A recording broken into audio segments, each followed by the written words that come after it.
1970s game show around 1978, I was home on a snow day in Kentucky.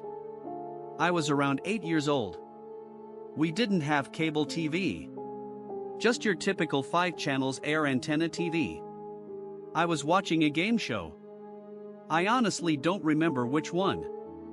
I remember it was 2 contestants. One of the contestants was like a humanoid.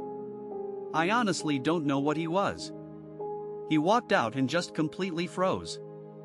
He didn't talk, no response to questions, no blinking. It was a male and he looked so much like a mannequin. The host kept yelling at him and he didn't move, he didn't blink or respond at all. It was so strange, I'll never forget it. I was frightened by it. I have brought it up over the years. My daughter suggested bringing it up on Reddit. Has anyone else witnessed a humanoid or weird mannequin-like human on television? 65-year-old dream still haunts me. I am 70. I had this dream when I was about 5. Still stays in my mind. Maybe someone can figure out the meaning. Here goes. Dream is dark. I am walking through an enclosed maze, similar to a funhouse. Walls are black. I am myself in this dream and seeing it from my POV. I walk the maze and a bit later I notice yellowish light ahead and around a corner. I turn the corner and am in a large, mostly red room. In the middle of the room there is a simple black coffin. Lid is up and facing me.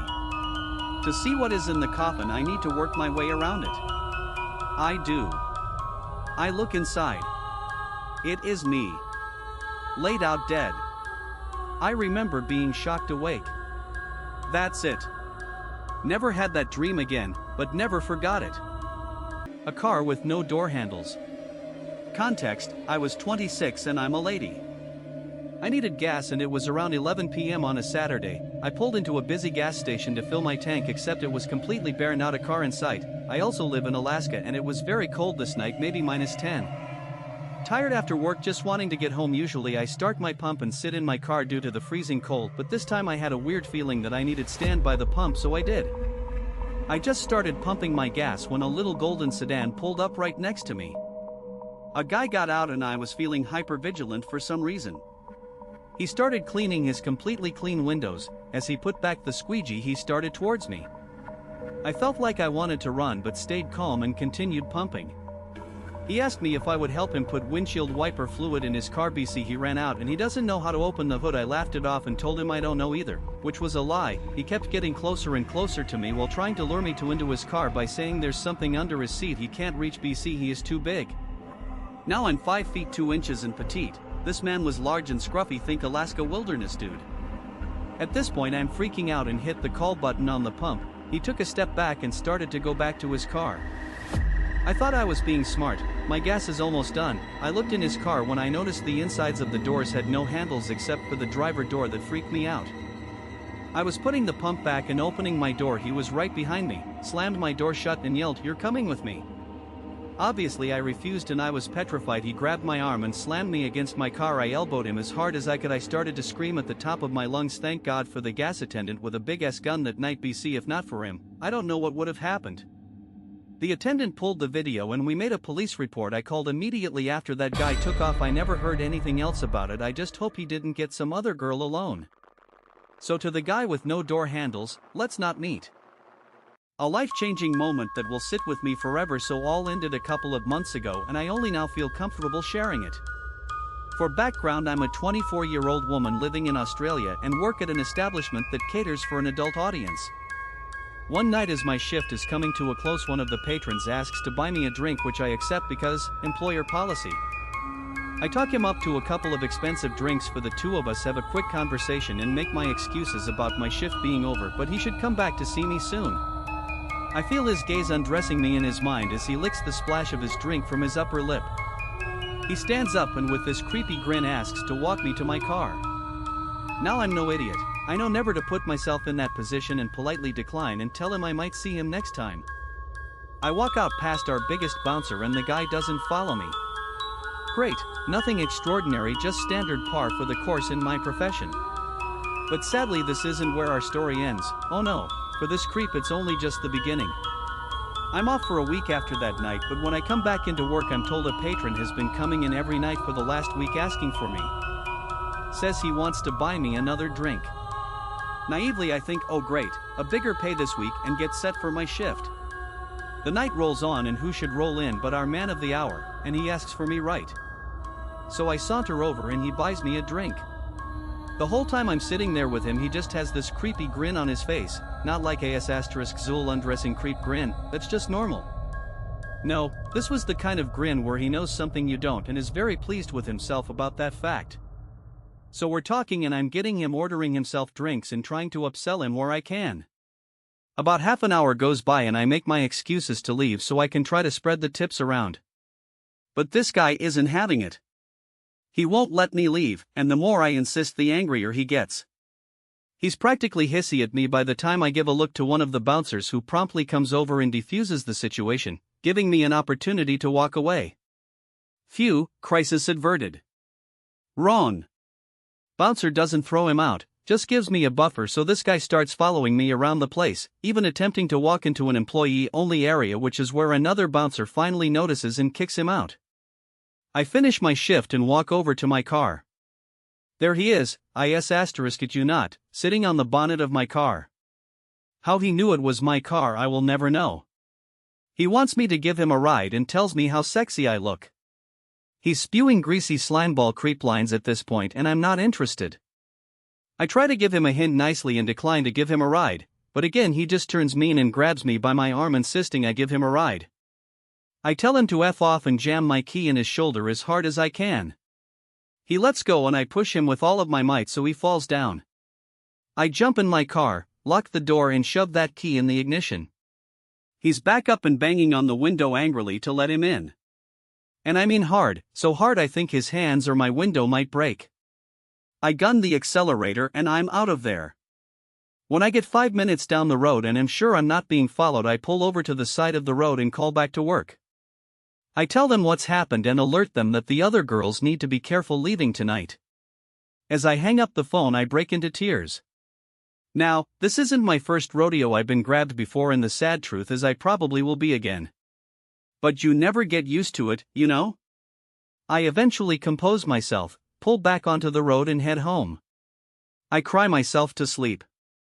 Next morning word has gotten around and owner calls me to make sure I'm okay. I assure him I am, but he insists I take some time off in case this creep comes back. He wants to put some distance between us, makes sense. A week goes by, then 2, he's coming in every night asking about me and being told I quit and don't work there anymore. A lie to get him to stop coming in, you know. But he just keeps coming in and asking, clearly not buying it, and then suddenly 2.5 weeks and he stops. Great, I am really needing money at this point, so I'm happy to be able to go back to work the following week. Time goes on and everything seems to go back to normal, same old chancers, but the good kind that lead to higher paychecks. Abusive guy doesn't come back in, I'm happy. I start being forgetful though, I think I leave a door closed when I leave the house but it's open when I get back. Lights on or off, food left out. Things ending up in different places than I remember putting them sometimes moments before. I'm losing it, but it's probably just the stress of everything that's gone down. One of my close friends who works with me reassures me that it's normal after being grabbed like that and it will pass. This keeps up for a month until one day I head out to work, get 15 minutes down the road and realize I forgot some clothes I'll need that night at work. I head back home only to find the lights in my front room on and the TV visible as on from the outside. I really am losing it, good thing I came back I guess. I head inside, grab my stuff, make sure to turn the TV off and the light out and head to the door. Suddenly I freeze. There standing blocking the door is the creep that grabbed me. I'm stunned, jaw dropped on the floor. Then after what seems like a lifetime of standing in silence staring at each other, him smiling that fang smile, I scream what the F***. I'm screaming for him to get out and ask him what he's doing here, how he knows where I live, all in one jumbled mouthful of confusion. He just stands there with that smile on his face while I'm loudly freaking out but stupidly not moving. I start gasping for air in a mixture of panic attack and bewilderment, then he decides to speak in my wake. The words ooze out of him and leave me chilled. "Welcome home, honey, you're back early." A switch goes off in my head, I throw everything I have on me at him and sprint to the back door. I'm out ski. I leg it faster than I have in my life, screaming bloody M*rider as I go. No one helps, stupid apathic society. I hide in some bushes around the corner, tears running down my face, gasping for air. I check my pocket and my keys are still there, no phone though I threw that at stalker creep along with everything else. I sneak back to my house, jump in my car and nope the F out. I head to work, tell them what's happened and call the cops. Cops head to my house and send others to my work.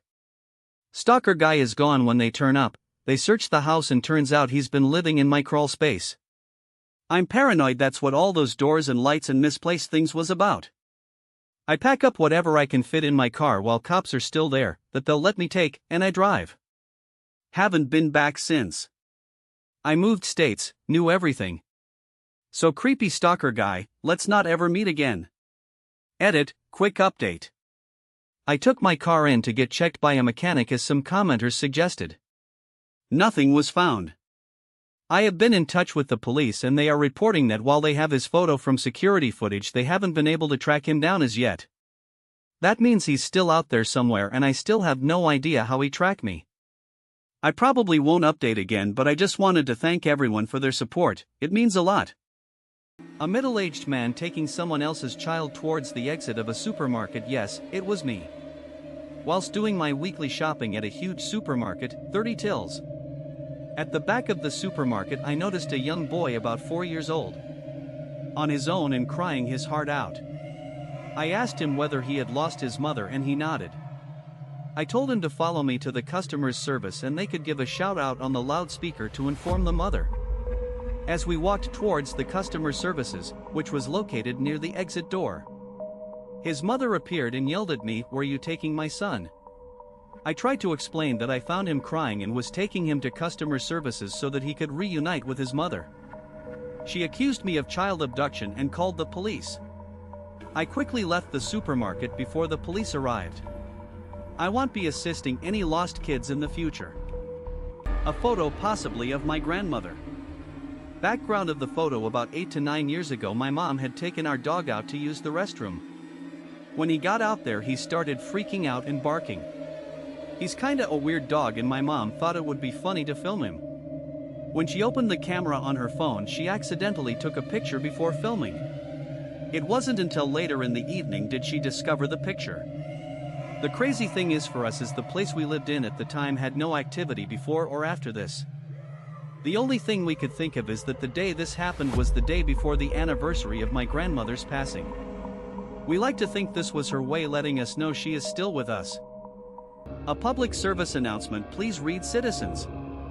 It has come to our attention that there have been various reports involving members of your community, www.reddit.com/r/NoSleep, in which unusual occurrences within the borders of the United States of America have been reported. These reports involve, but are not limited to, odd behavior of your fellow citizens, strange smells and sounds, as well as interaction with supposed government agents. Please rest assured that we are currently investigating this matter and we have found no cause to be alarmed. Please disregard these accounts, as they are baseless hearsay and fraudulent in nature. Be aware that in the case of an actual emergency your local officials will notify you through the proper channels. Please remain calm and dismiss any additional claims that these individuals may make. Rest assured that we are currently in the process of tracking and apprehending the perpetrators involved in this fraudulent behavior. Thank you for your time and attention in this matter. Sincerely, Jonathan Smith, Federal Bureau of Investigation. A weird coincidence happened yesterday, so I had a job interview yesterday morning. Taxi driver had a nightmare finding the office's side entrance down an alley under old railway arches and lots of construction work going on. Area has really changed. Finally found it and walked in and got a strange feeling that I had been there before. Anyway, got the job. Then I rang my mom and she asked where it was. So I said the old building opposite the church on Chapel Street. She said the one down the alley? I said yes. She said that was your dad's old office where I used to take you as a child. How strange is that? I had said a little prayer to my late dad the night before asking him to wish me luck. Now I am working in his old workplace. Red heart. A wolfman is terrorizing my daughter, so we, my husband, my 3 years old, and myself, have recently moved back into my husband's childhood home. He lived here for 18 years. When he lived here as a child, he saw a wolfman standing in the doorway to his bedroom, but as he became older he started showing himself less and less. Now, our 3-year-old daughter is seeing the same thing. It sounds crazy. I feel like I can usually pick up on strange vibes in a house. I don't really feel anything bad here. My husband told me this story years ago when we first got together, so it definitely isn't something he just made up to match our daughter's situation, and he never told our daughter. Any advice? A woman went missing a while ago around my region, so a while ago I watched a news broadcast on my local news channel. It was about a woman that went missing about 2 months ago. The circumstances of her disappearance were odd. She was staying in a family cabin in the woods, and she said she got in a shootout with 2 men, claiming she shot one in the face. She frantically called her friend and told her these things. The specific things she said in call is unknown. The police found bullet holes and other evidence that suggested there was a shootout, but they found no blood anywhere. Despite her saying she shot one in the face, her belongings were found on the roof and she's been missing ever since.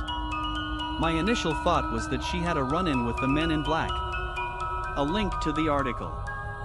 https://upnorthlive.com/news/local/sheriff. This is it for the searches in the woods for Adrian Quindle. https://upnorthlive.com/news/local/sheriff. This dash is dash a dash for dash the dash searches dash and dash the dash woods dash for dash Adrian dash Quintal. AITA for not being mad when my daughter did what I mentioned? Obligatory statement that this happened a couple of days ago. I have a son, 12, and a daughter, 5, who have never gotten along well. My wife and I try to mediate, but it's never successful. That little A** shoal is always P** sing the bed, and we are done. My wife has told him that if he does it again, she'll cut it off. I said the same. Tonight I was at my computer and my little girl walked up and asked what I was doing. Her hands were behind her. I told her I was looking for presents for her mom. She told me that her brother had P** said the bed again. I was furious. I demanded to see what she was hiding behind her back and she showed me one of the knives from the set in the kitchen. Daddy, I did just what mommy said to do. Am I being hunted? Update 2. House was investigated, in total at least 4 spirits, one being a little girl. House was cleansed. Update, so my friend came with some equipment and we did get a lot of readings and some words from the soundbox. The paranormal team will be here tomorrow with cameras and more equipment. OP, so tonight I had an event happen which involved an electronic get unplugged, coil wrapped up, and the device dumped in water. My husband claims the house is haunted and I just shrug it off that I don't feel anything here. Tonight changed my mind.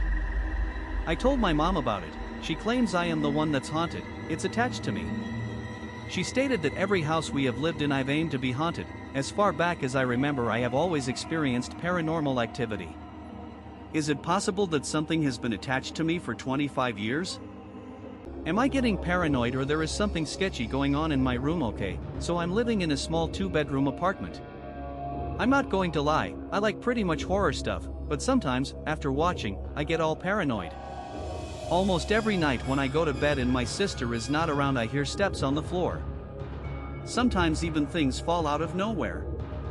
I'm in a pretty skeptic family, so it's kinda in my blood to seek for a rational explanation for all this, but I can't. And I don't think it's my mind playing tricks on me, because when I go to my grandparents I don't hear that at all and nothing happens. I'm a little bit spooked. I am sorry if the story isn't scary enough for you, but it's real. Am I the A** shoal not following the serial killer etiquette? So this other serial killer has been following and studying this family for ages and was nearly prepared to do the deed of **riding them. This family then moved into my street and I thought to myself, that because this family now live on my street, they can be mine. So I'm *ridered them and now this other serial killer is P** said at me for *riding a family he wanted to *rider for ages. Now one of the etiquettes is that serial killers only K*LL among their own area. Since this family moved into my area they are now mine, even though this other serial killer has been wanting them for ages and even studying them. This other serial killer is threatening to give my identity to the police, which is also against the serial killer etiquette.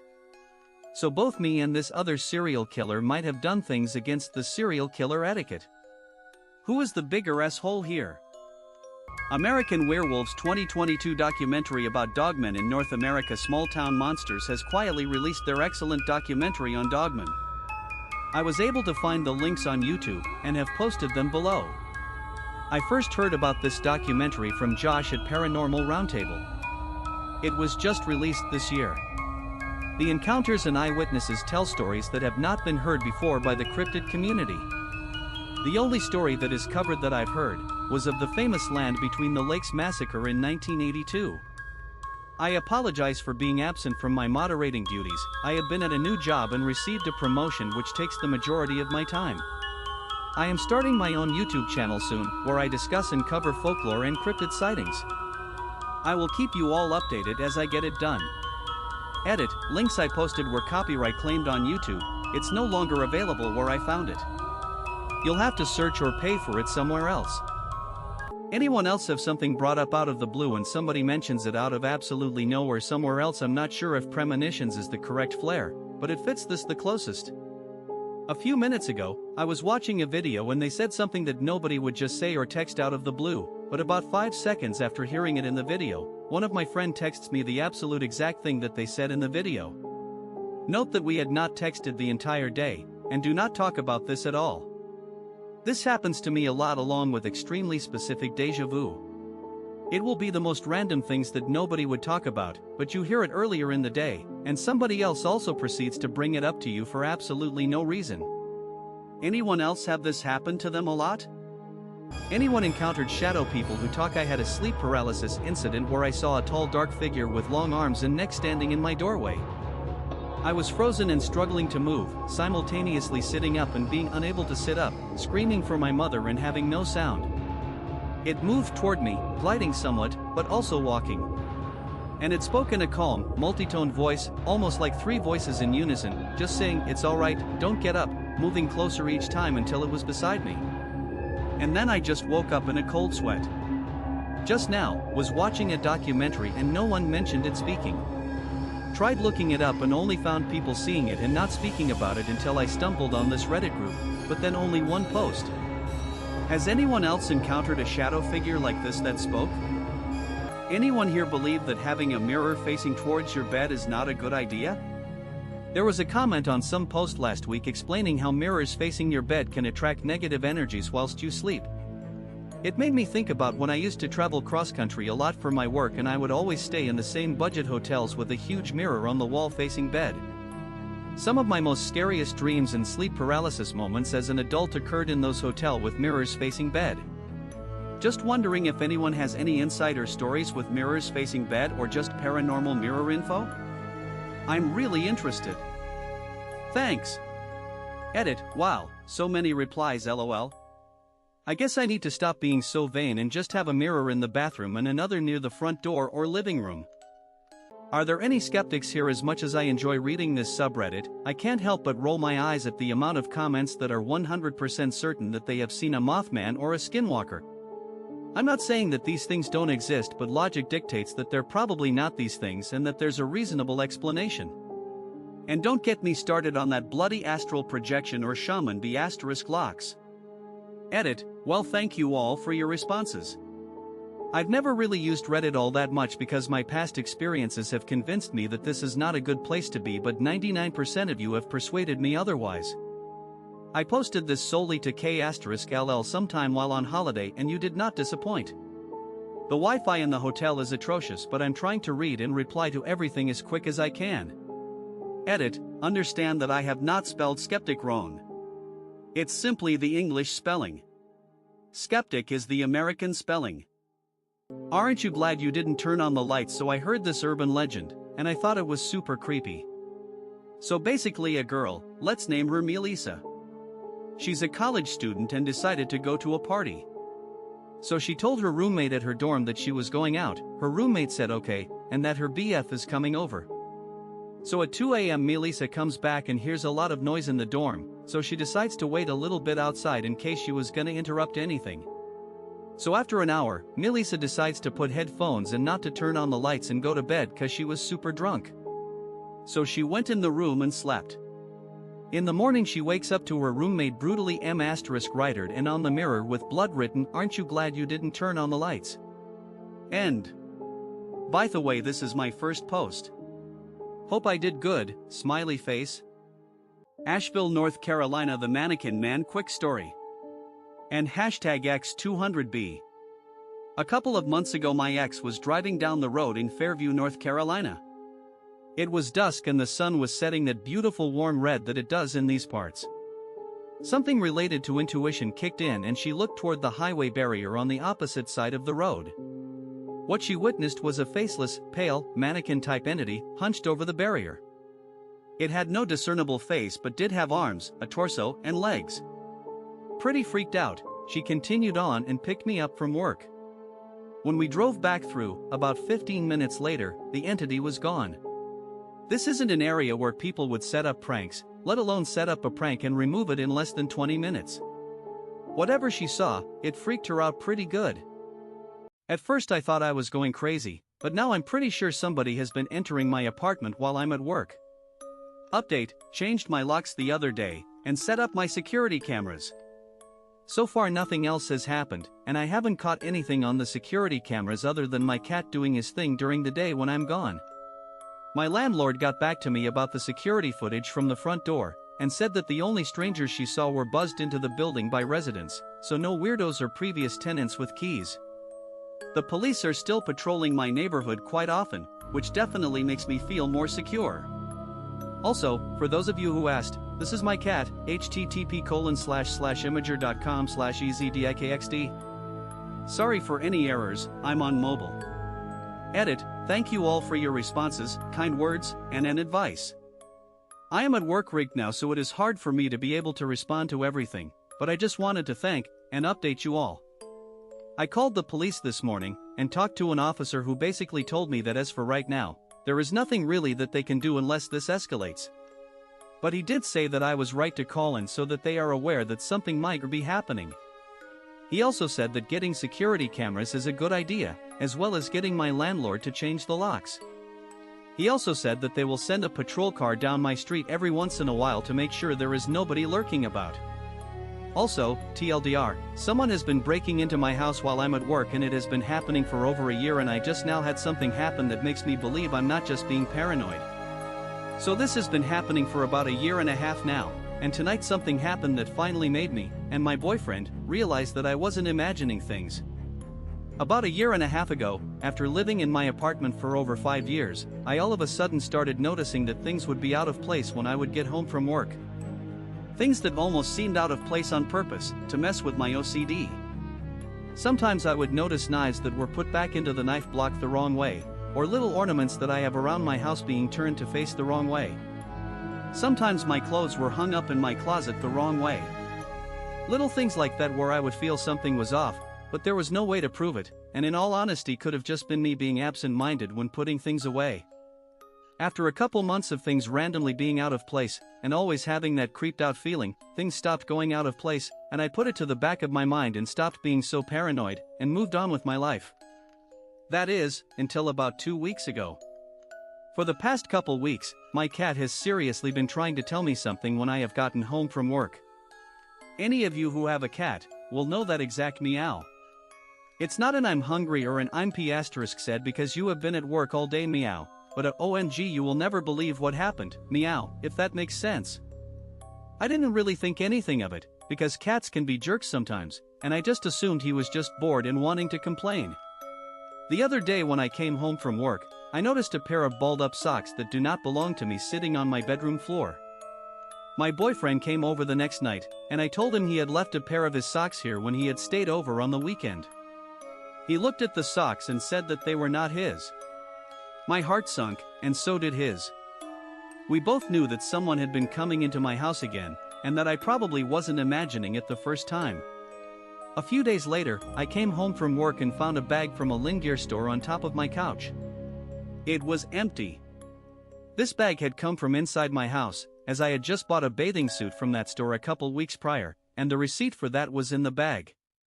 At first I thought my cat might have dragged it there, but upon inspecting the bag, there were no teeth marks, as well as my cat couldn't have opened my closet door and gone into the paper/cardboard recycling that I keep in there on the top shelf. The final, and perhaps the most unsettling thing happened tonight. My boyfriend met me after work and we went out for dinner. We went back to my apartment after, and I went to unlock my door and noticed that it was already unlocked. Locking the door when I leave my house is the one thing that I am most OCD about. I don't just double and triple check it, I quadruple check it. It is not just a habit I have, but something that is deeply ingrained into me. Everyone who knows me knows this about me, as I even do it to their doors. I have to check 4 times or I get an icky feeling. Even my boyfriend was on red alert when he noticed my door was unlocked.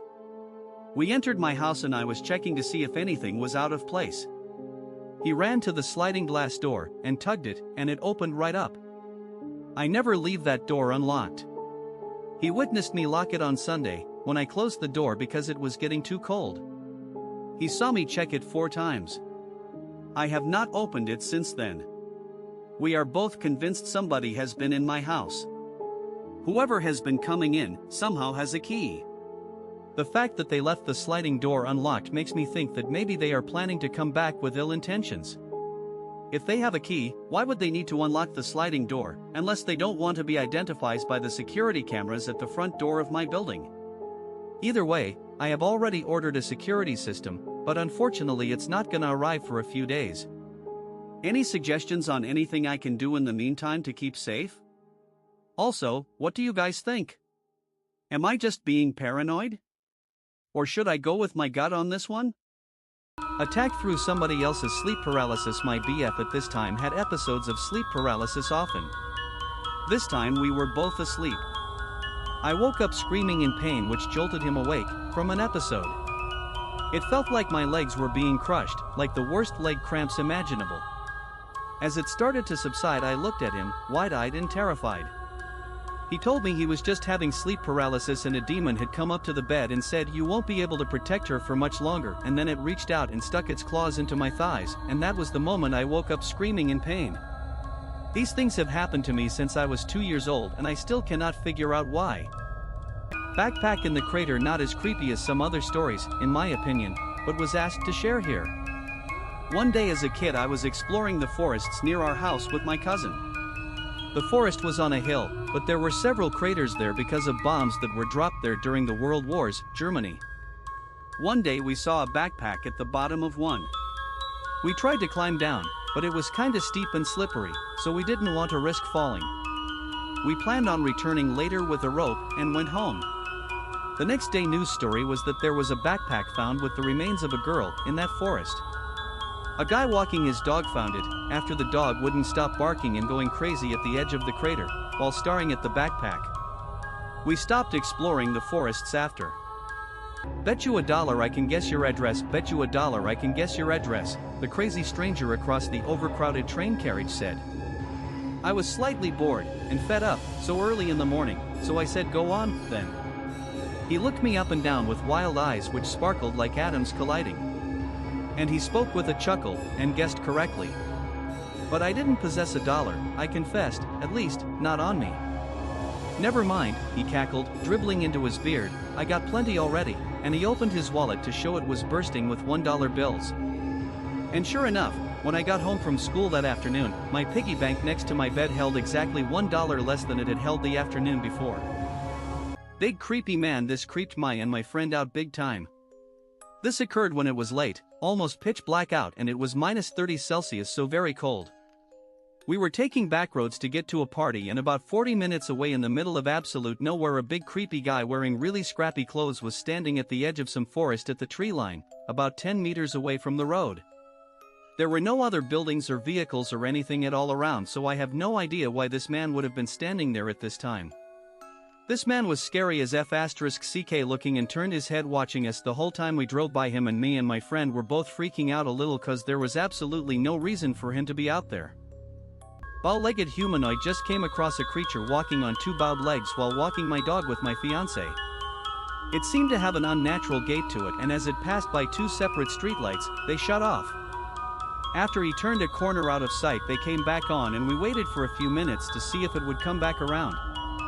When it didn't, we started to head back. As we approached my house, I happened to look back and see the creature.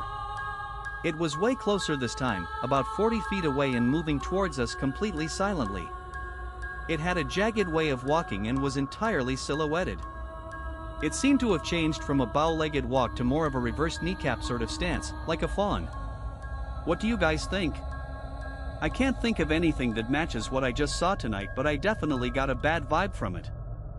Boyfriend talking to air while living in a creepy family member's house. My boyfriend and I were in bed sleeping. I stopped sleeping because I heard the bed moving side to side. It was clear Omething was shaking him. It was a few hard shakes that were very strong. So I slowly turned towards him to see. What I saw shocked the heck out of me. He was setting up making some incoherent mumbling sounds. Talking to something. I looked in front of him and saw nothing in the dark room with only a yard light from the light post shining in through the windows. I saw him moving his head up and down in agreement with nothing I could see, then lay back down and continue to sleep. I was very confused and scared, but I managed to return to sleep and talk to him about it the next day. He claimed he felt nothing. Nor did he remember having some weird conversation with some unseen entity. Bright flash and humming happened a few minutes ago. Bright flash occurring about 1/3 mile away. I'm pretty colorblind, but it was very white/blue, I think. Got brighter for maybe half a second, then faded. Saw 3 flashes, first 2 a few seconds apart, third flash about a minute after. Took up between 5 to 10 degrees of my view for size reference. Was not exceedingly bright to the point of being unable to look, but about 10 times brighter by visual estimate compared to car lights at the same distance.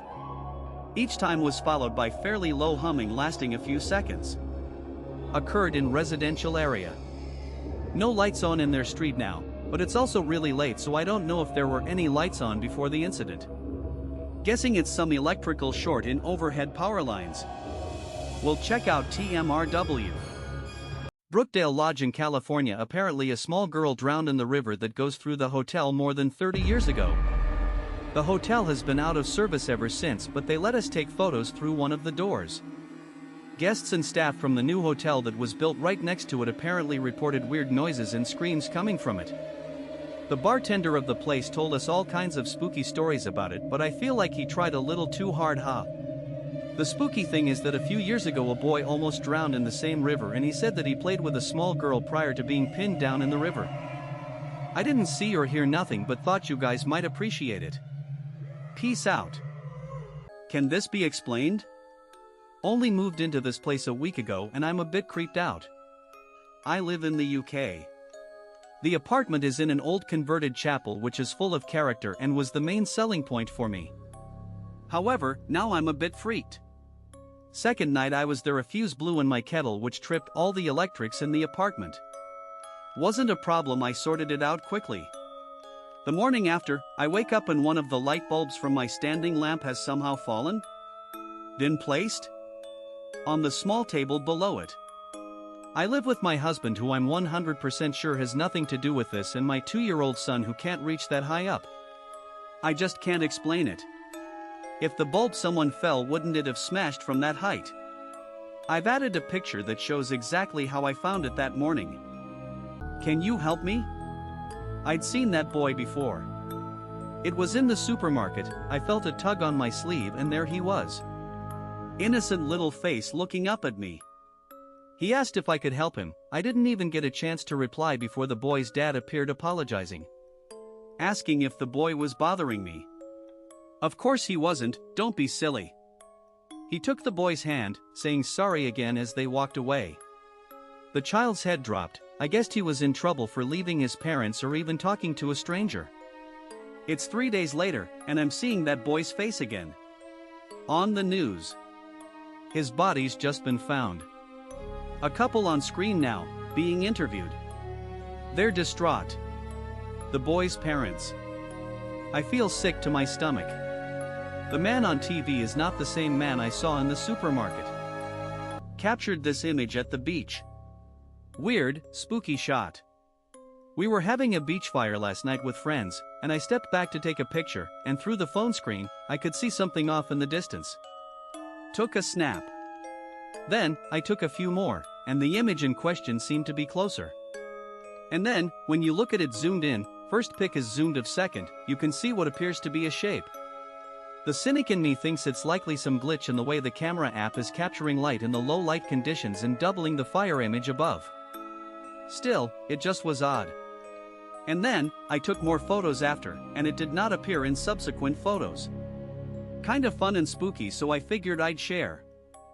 Caramel popcorn scent coming from others. Yeah, I'm as confused as you would be reading that title, but I really can't explain it any other way.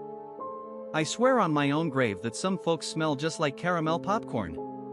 Like, I'm talking an almost overbearing sticky sweet kinda scent. It's not unpleasant, but you can totally pick it the moment you notice it. Anyone have any clue/guidance what this could be? I'm totally flawed by any logic I can come up with. I should quickly add, some people have this scent yet others don't.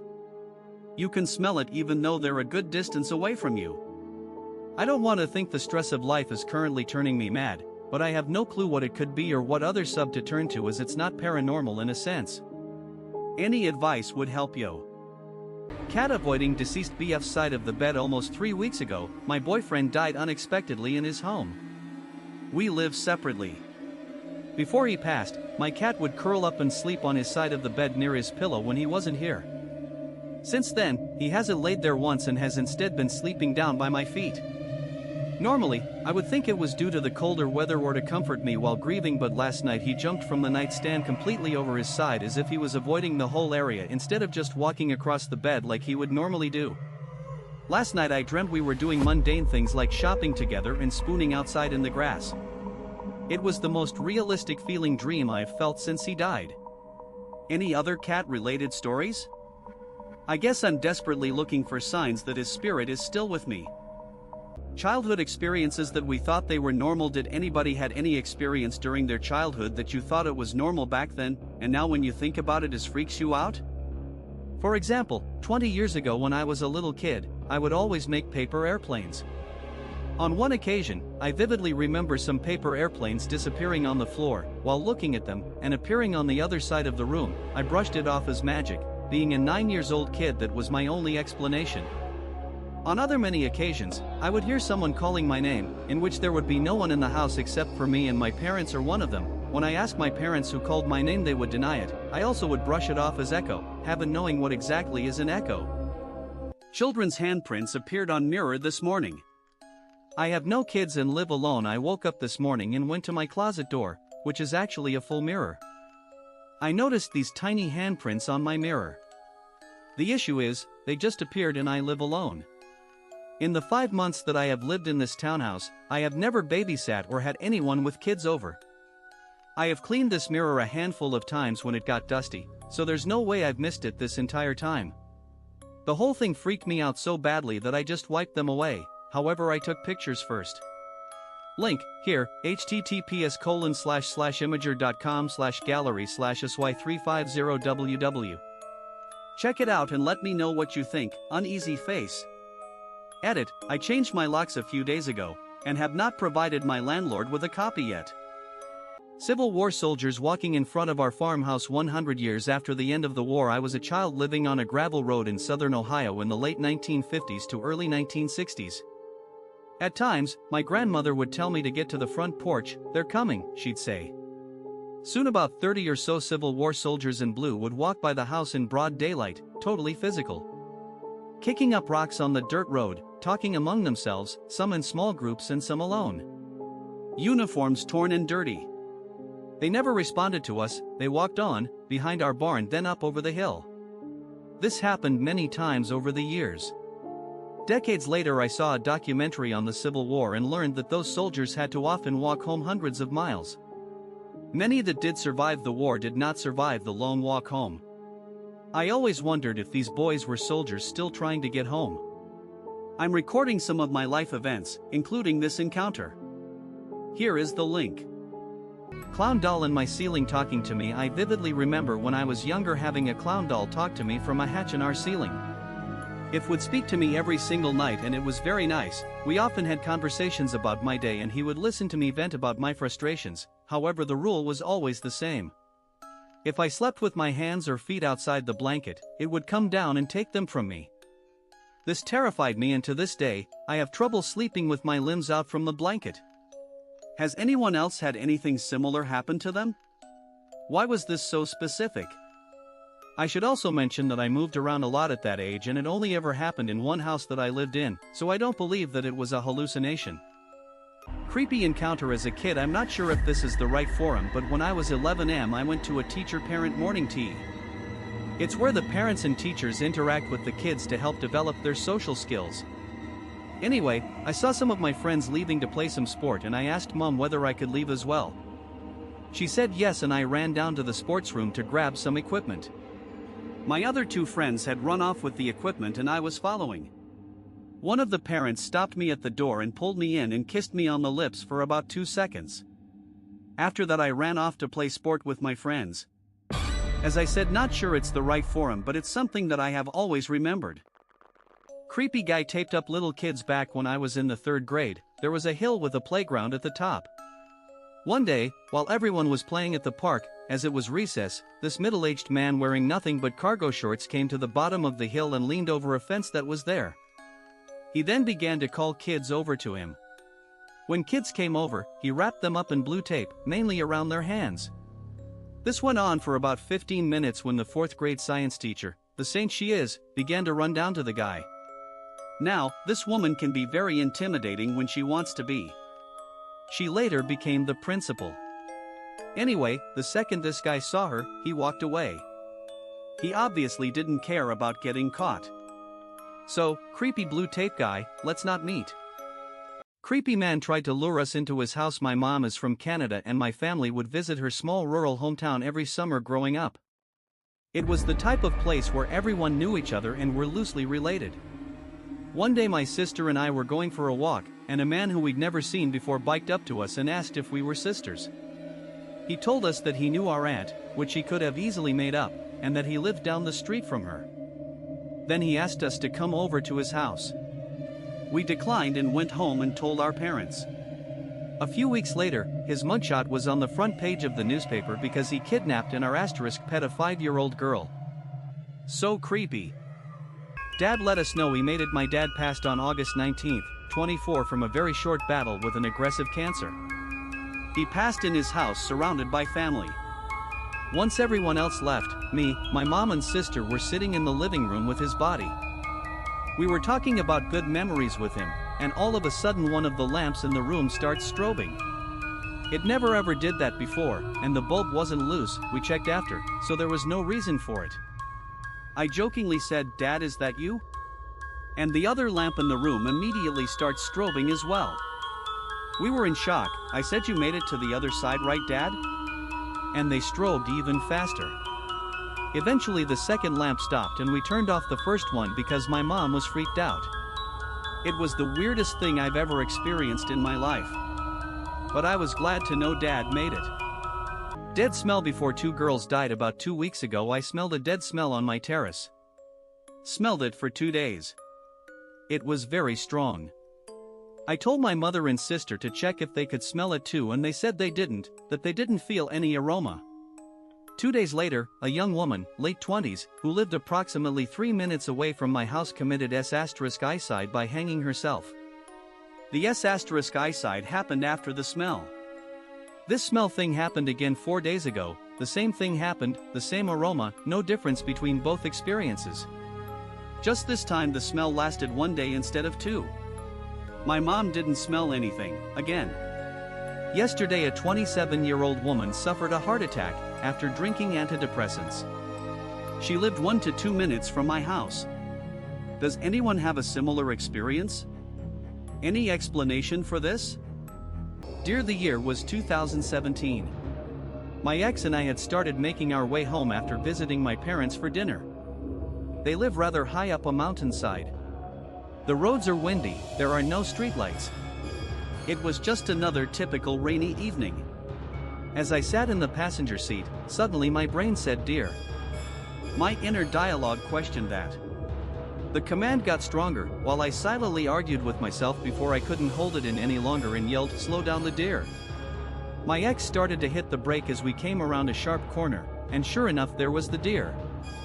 We stopped just in time. My ex still doesn't understand how I knew, and neither do I. Intuition, I guess.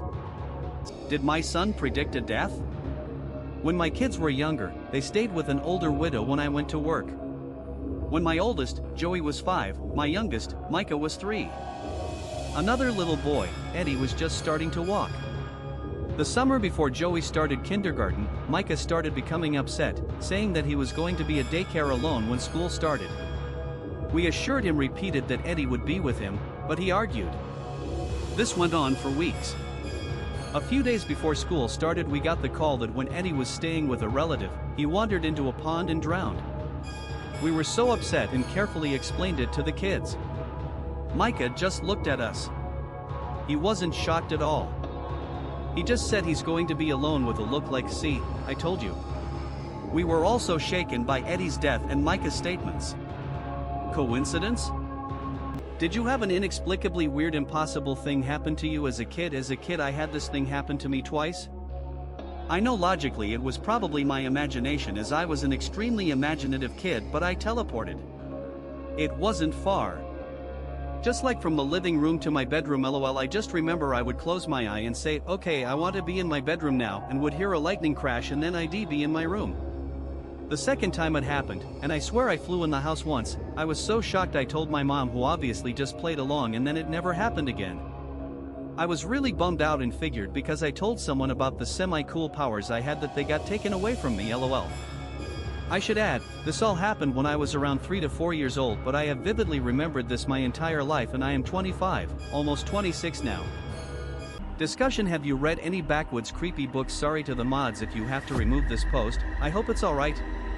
Just wondering if any of y'all have come across any good books that follow the theme of this sub? I've actually read this whole sub all the way back to the beginning, and I want so much more. Stuff like creepypasta and NoSleep doesn't really do it for me because I've got to sift through all the mundane to get to the good stuff. I feel like I've watched all the good horror movies, so I'm trying to get into reading, but it's really difficult because I have the attention span of a small child and I just want a good, gripping, backwoods horror novel to sink into. Please and thank you. Evergreen Tree. Does anyone else cry because of paranormal stuff? This has always happened to me. If I talk about or read about or see footage of true paranormal stuff, sometimes my eyes water a lot. But I'm not really crying, if that makes sense.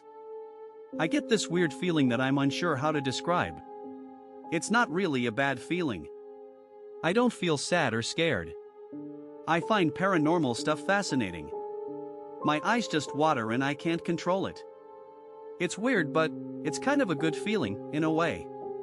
Like it's more interesting than anything else, I guess. And it doesn't happen if I read fiction or watch horror movies. Only if I'm thinking about true things, and only sometimes. It's like I feel some kind of connection. That might sound stupid, but that's the best way I can think to describe it. It's intense but makes me feel oddly calm at the same time. Does anyone get any feelings from this room? So backstory: I regularly visit an antique store and have been in the room in the past with different merchants occupying this room. So I visited the antique store about a month ago, and this particular room has a new merchant in it.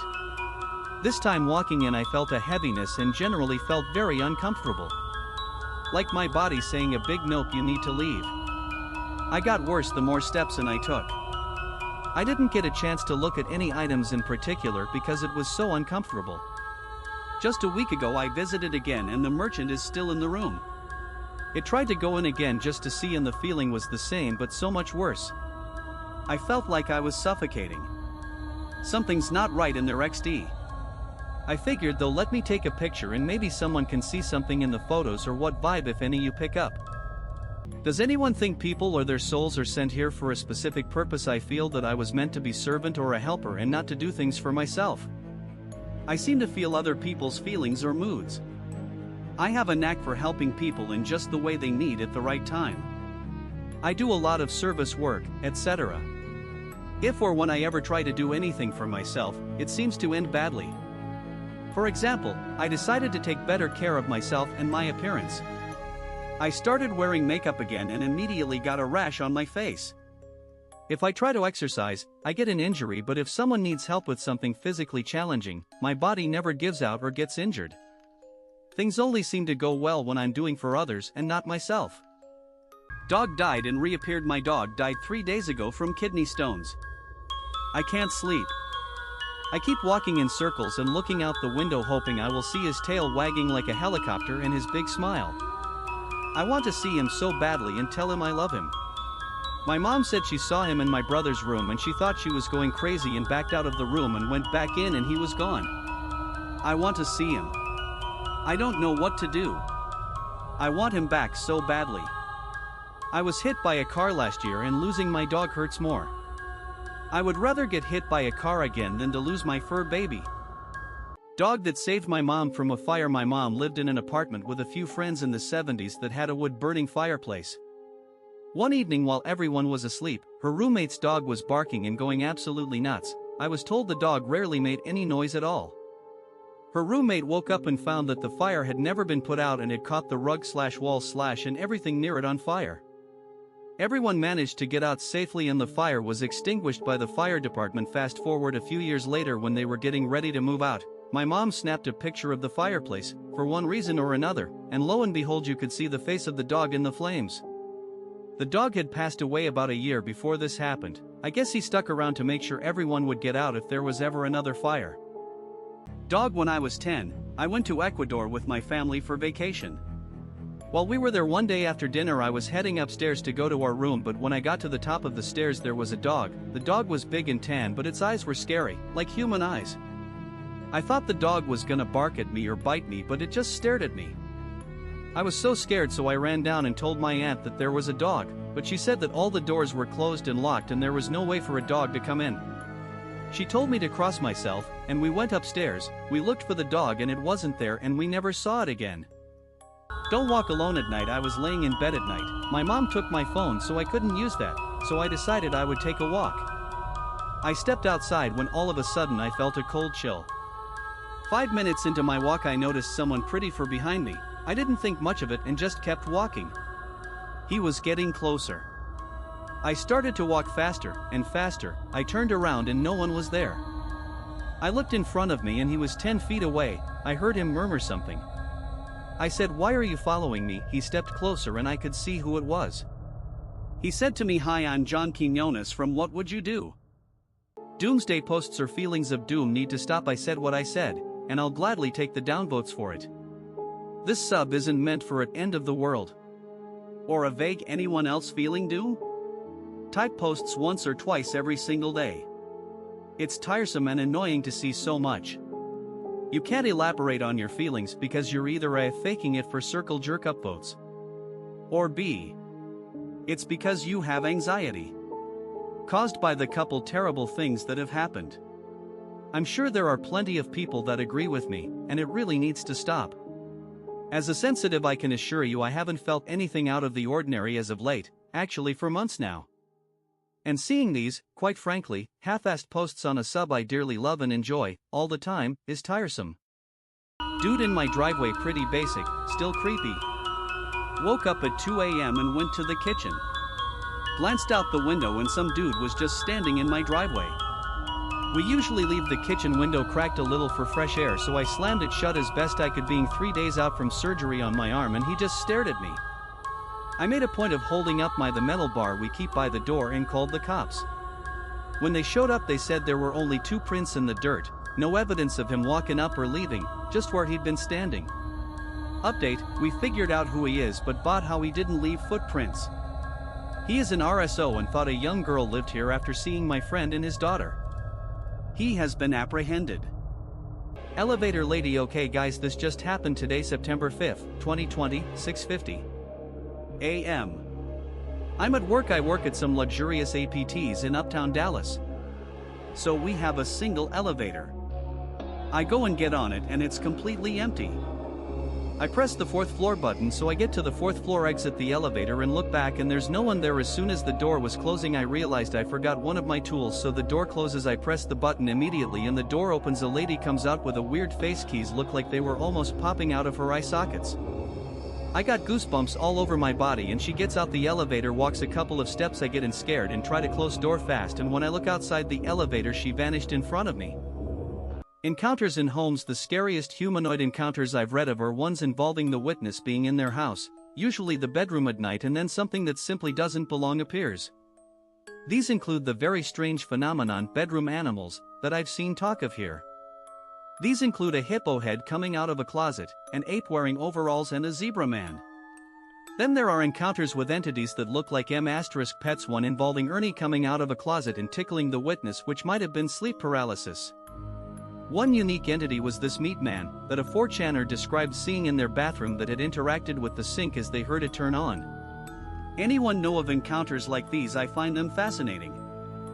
Entity peering at me through a RV vent. I used to stay in a motorhome RV van front end, and above the front seats is a sleeping area, and directly above that is a vent that opens slightly at an angle, opens approximate 3 or 4 inches or so. Well, long story short, I was trying to sleep and I felt a bit of a rocking and heard snorting and scratching above. I thought there was something up in the loft part, so I took a few pictures in the dark with flash on, and I may have captured a pic of a demon or horseface creature or cryptid. Or some entity it seems to be peering at me through the vent. I tried messing with exposure and stuff on 3 pics, but one is OG.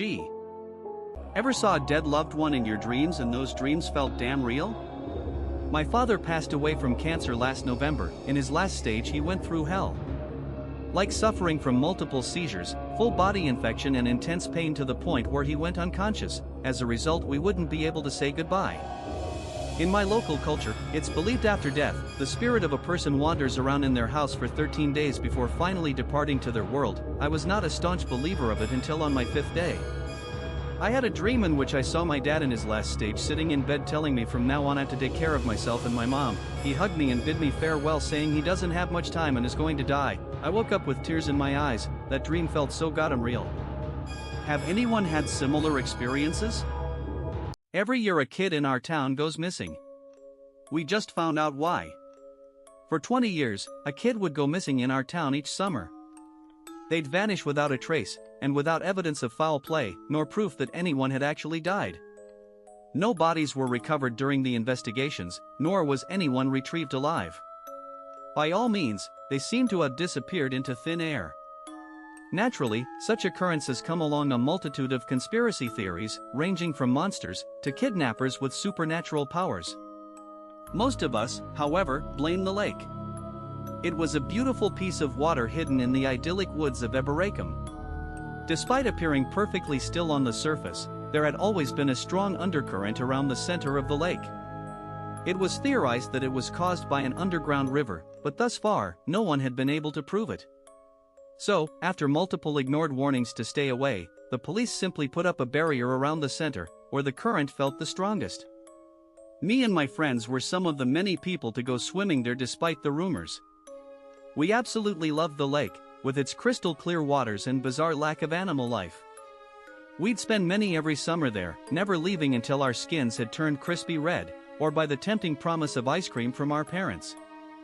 We were young, and we felt invincible. Years passed, and the 3 of us were about to graduate high school. While we were naturally excited to move on to college and new adventures, we desperately needed one last hurrah to say goodbye. So, in the summer of 2019, we decided to solve the mystery of the missing children. Thanks to our part-time jobs, we'd been able to save up a decent amount of cash. We used some of it to purchase cheap bird-watching cameras. Our plan was to place them in the areas where the kids had last been seen. It just so happened that most of those areas were within Eberacum Woods, concentrated around the lake. The whole area was weirdly shaped, which meant we'd have to keep an eye on parts of the lake ourselves. The center in particular was hard to get a view of from shore. We thought ourselves so clever to have come up with such a genius plan. Little did we know that the police had thought of the exact same scheme, only without results. Nevertheless, we set out on our venture to save our town, thinking nothing could stop us. By the time we'd placed our cameras, no one had gone missing. We were hoping to catch the moment as it happened, and swoop in to stop it. In hindsight, it was a poorly thought out plan, but we were teenagers, what else could one expect? We strategically put the cameras around the forest, and some by the water. Each day, we'd collect the recordings to check the footage. In addition, we'd camp out around the lake and just enjoy the weather. The summer went on with little incident until the first week of August. Then, a kid by the name of Alex Florence had inexplicably gone missing in the middle of the day. He'd last been seen throwing a ball around with his sister by the lake. He was only 7 years old. The police did their usual search, checking street cameras and sending divers into the lake to search for drowned bodies. Still, nothing could be found. We went through the footage, but couldn't find anything. The only part we hadn't yet investigated was the center of the lake. I had just spent some extra money on a waterproof camera, and figured we could at least find out where the current went. We connected the camera to a flashlight and tied it to a rope. We took a canoe and paddled past the barriers, ready to finally solve the mystery. Though we couldn't see the bottom of the lake, we expected it to be around 50 feet deep. I tossed the camera into the warm waters and measured the depth using the rope. Before long, it had sunk out of sight. 20 feet. 30 feet. 40 feet. 50. It had reached the supposed bottom. Yet, it kept sinking. Deeper and deeper. Within a few minutes, it had reached 100 feet. I looked at my friends in disbelief, wondering if it had been swept away. But, based on the direction of the rope, it was just going further down. Once our rope had reached the end of its length, we had no choice but to pull it back up. Hopefully, the footage could provide us with some answers. We eagerly returned home and uploaded the recordings to my computer. The quality of the video was only semi-decent.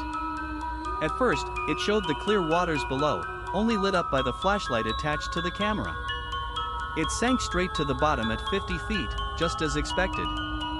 Then, we saw something else. It was just a tiny hole that opened and closed, pulsating like a mouth trying to chew on something. It only opened for brief periods of time, which is probably why it went unnoticed for so long. Nevertheless, it produced a current that immediately sucked in our camera. It got pulled through a tiny tunnel, small enough for a child, but too narrow for an adult. The tunnel went on for another 20 feet or so, before opening up into a giant, underwater cave.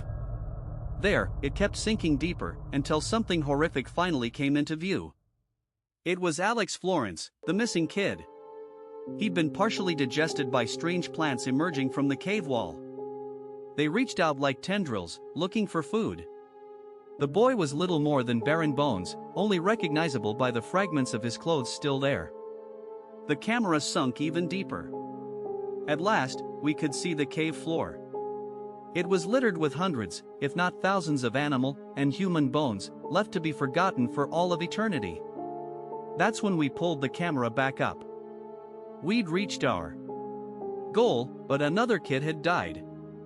Next, we just handed the footage over to the police, and that was it. This year, when we visited our hometown for the holidays, the lake had been completely blocked off. We set out to have one last adventure, but the image of those bodies is something we'll never get over. https://www.facebook.com/richard.saxon.author. Evil M** pets. For a while I was intrigued by this humanoid encounter describing reptilian beings appear in a reflection in a TV, as it was just so creepy and weird, unlike anything else I had heard of. In the comments, some Redditors had told of a similar story they had heard of involving M** pet-like beings. The original testimony none of them could find, but I have found it on this forum here in case anyone here has been looking for it or is intrigued to read it. It's one of the creepiest and weirdest damn encounters I've ever heard of, especially with the fact we tend to think of M** pets as being friendly funny puppets and nothing sinicider. Does anyone know of any other similar accounts to this? Thanks! https://www.unexplainedmysteries.com/forum/topic/52847 evil M** pets/ https://www.unexplained-mysteries.com/forum/topic/52847-evil-m** Excellent blog regarding real-life SAR experiences and much more in the California backcountry. Hey guys, not sure if this post is allowed as this isn't a story or personal experience. But I found a really great blog that scratched a certain itch this sub gave me surrounding mystery in the backcountry.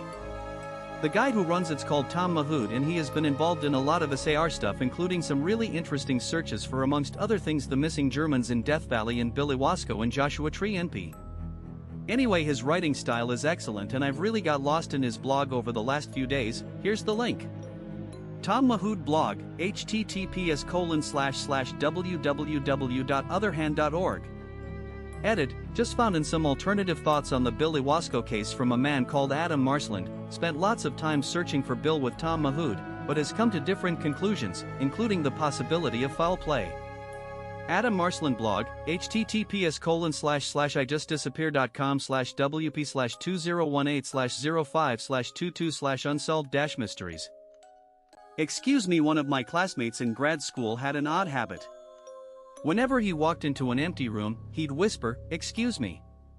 When I asked him why, he said it was a superstition in the country his parents had emigrated from. You were supposed to say that in case there was a ghost in the room. It was polite. I recently relocated for a new job. On the day of my move, after cramming all my stuff into a U-Haul, I went back up to my apartment one last time to make sure I hadn't left anything behind. The place felt so empty, as if it had been abandoned for years. And without the music I usually had playing in the background as I went about my daily business, it was eerily quiet. More to break the silence than anything else, I whispered, "Excuse me." A voice whispered back, "Don't worry about it." Experience with the Amish. I was born into an Amish society. People have them all mistaken. They are certainly not harmless people. They are in fact very dangerous to their own members. If you follow all their rules perfectly and never question what has been put in place, you'll do fine. However, if you even think about trying to step out the bubble, you will be faced with resistance. I never got my social security number or my birth certificate, which has made it very tough for me. They also do very manipulative things such as frequent shunning as punishment and forced prayer. I tried to run away and was caught and forced to undergo a form of torture where they locked me in a dark room, somewhere where many people were, and had everyone knock on the walls and laugh. It was very traumatizing and cruel. I eventually escaped and am safe, but I just want you guys to be aware of the truth. Faceless man. I remember a few years ago when I was maybe 25, I woke up from a nap on the couch, in the daytime. In front of me was a shadow figure, humanoid. Had no face or distinct features. I'm no stranger to sleep paralysis and have had some odd dreams and stuff like that, so I chalked this up to some waking illusion. I remember trying to blink the thing away and after a few seconds it did disappear, but it didn't go away immediately. This encounter was very strange to me because I sat up and could see my surroundings. I was awake, but I could still see this figure. A gray shadow man, hovering in front of me. Anyone else experienced this sort of thing before? Fake news. It's my body, my freedom, and my choice to have my family over for Christmas. We've celebrated every holiday together this year, despite people complaining to us. You're gonna get people sick. So what? I'm healthy and it's basically just the flu. All this fake news makes my blood boil. Shutting down the country? Over a virus? What do scientists know anyway? They're still insisting on climate change, and it snowed just last night. We did everything together. I drove into town to celebrate my mom's birthday. She just turned 58 a few months ago, but she doesn't feel at risk at all. We all gathered at my brother's for the 4th of July, sharing cigars and launching fireworks from our backyard. Thanksgiving I got angry. I was so sick of these restrictions, people telling me what to do, how to wear my mask, where I can and cannot go. People laughed at me when I told them my entire family was coming over for Thanksgiving. They called me stupid, uneducated, selfish, any of the buzzwords people use nowadays to make you stop thinking for yourself. They were all wrong. In fact, they spent the night in my guest rooms. I hadn't slowed rent collection for my tenants in the building I owned, so I spared no expense upgrading to a nicer home this year, full of extra rooms and private bathrooms. Christmas was easy to plan for. After all, my family was still over from Thanksgiving. I set out plates for everyone gathered around the table. They were hard to lift, but I got everyone seated comfortably. I asked if anyone would like to say grace, and they all just look at me blankly. The ham I made was great, but nobody seemed into it. In fact, I'm wondering if I should turn the heat up. Everybody feels so cold lately. They all got a little sick before, but once they stopped coughing I knew they had recovered just fine, as I predicted. This little virus wasn't that big of a deal, it just made everyone kind of quiet. Plus, they stopped cleaning up so well, they smell a little. I picked everyone up and set them around the couch, giving Dad the big recliner he likes. My mom was slouched over, but I think she just had a little too much wine with dinner. That might be my fault, I was practically pouring it onto her. My brother and sister share the futon, each leaning on the other. They need to get outside more, they both look so pale. The news comes on, displaying that fake death toll they keep rattling about. I laugh with my family, knowing it was exaggerated. After all, my family got sick for a little, but they all pulled through. It really wasn't that bad. The media has a bias, they tend to exaggerate these things. Merry Christmas. I tell my family, and for a second I almost hear them whisper it back. Fake taxi tried to entice me and my friend inside. It was cold, dark, and wet, the usual for winter in the UK. It was a small rural village in the north of England and my friend and I were walking very drunk and very 13, underage drinking is pretty normal here, down the main high street. What appeared to be a taxi cab, right size, right features, literally had taxi road on it, pulled up beside us. They asked for directions in exchange for a free lift. Of course, being drunk, cold, and stupid, I accepted the free lift. I went to open one of the back doors expecting to see the inside of a taxi. I didn't. There was nothing there, not even seats. Being in the condition I was, I did not question it. Thankfully my friend did. She said he's a weird man with a weird car. We are not going in. If it wasn't for her I would have got in. Let's not meet. Familiar voices calling for help, dog tags tingling, so I need some advice. I live in the backwoods of Nipah and yesterday while hiking into state game lands, I heard my nephews screaming for help. Mind you, I am 3 miles from any roads and they were miles away shopping. My dog was terrified. I was wary and ignored the yelling and just pretended it didn't happen. It went off and on for an hour or so and then silence. I continued my way back home through the woods when I was done. Last night, after a bunch of storms rolled through, I hear my dog's collar tags tingling outside. Like he's running, walking, all sorts of tingles. He was next to me, his collar off for the night. He then proceeded to go hide upstairs next to my dad for the night. He's never done that before. Am I experiencing a skinwalker? I feel like I led something home yesterday. Family bathroom proposition. I took my 5-year-old son to the swimming pool at a beautiful community rec center. We were done swimming, so my son and I went into the family bathroom to get changed. We went into a large private bathroom inside of the locker room. We had only been in there for maybe 2 minutes when someone knocks on our door and a deep man's voice says, "Would you guys like some company in there?" I was instantly put into fight or flight mode, but we were only half dressed. So I yelled, "Absolutely not." No response. Silence. So, I threw on my dress and sandals, wrapped my kid in his towel and we ran out to the front desk. I reported it to the people at the desk and asked for a guide out to my car. They didn't seem as distraught as I was. What was this guy's big idea? Definitely creepy AF. Feeling of being watched in infrasound theory. Hi everybody.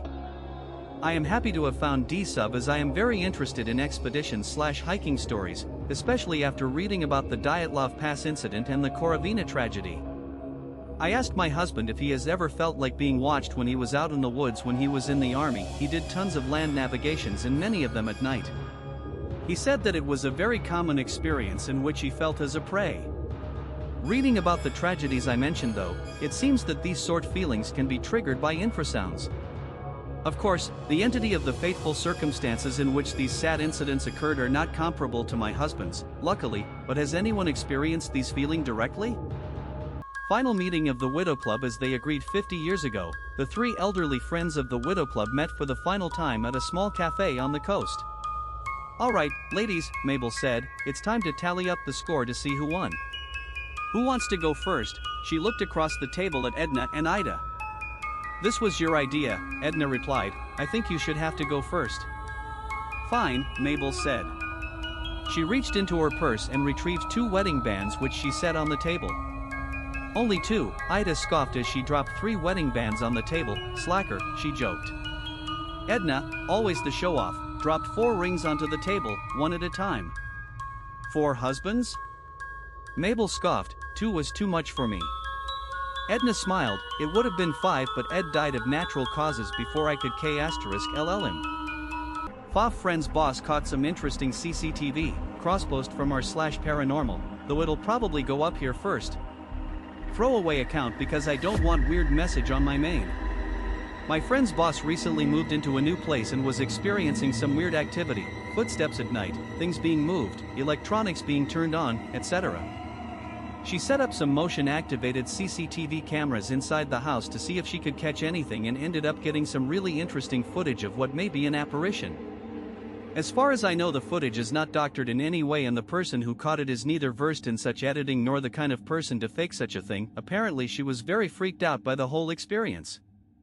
Video 1, https://youtube.be/fp-3lznbkm8.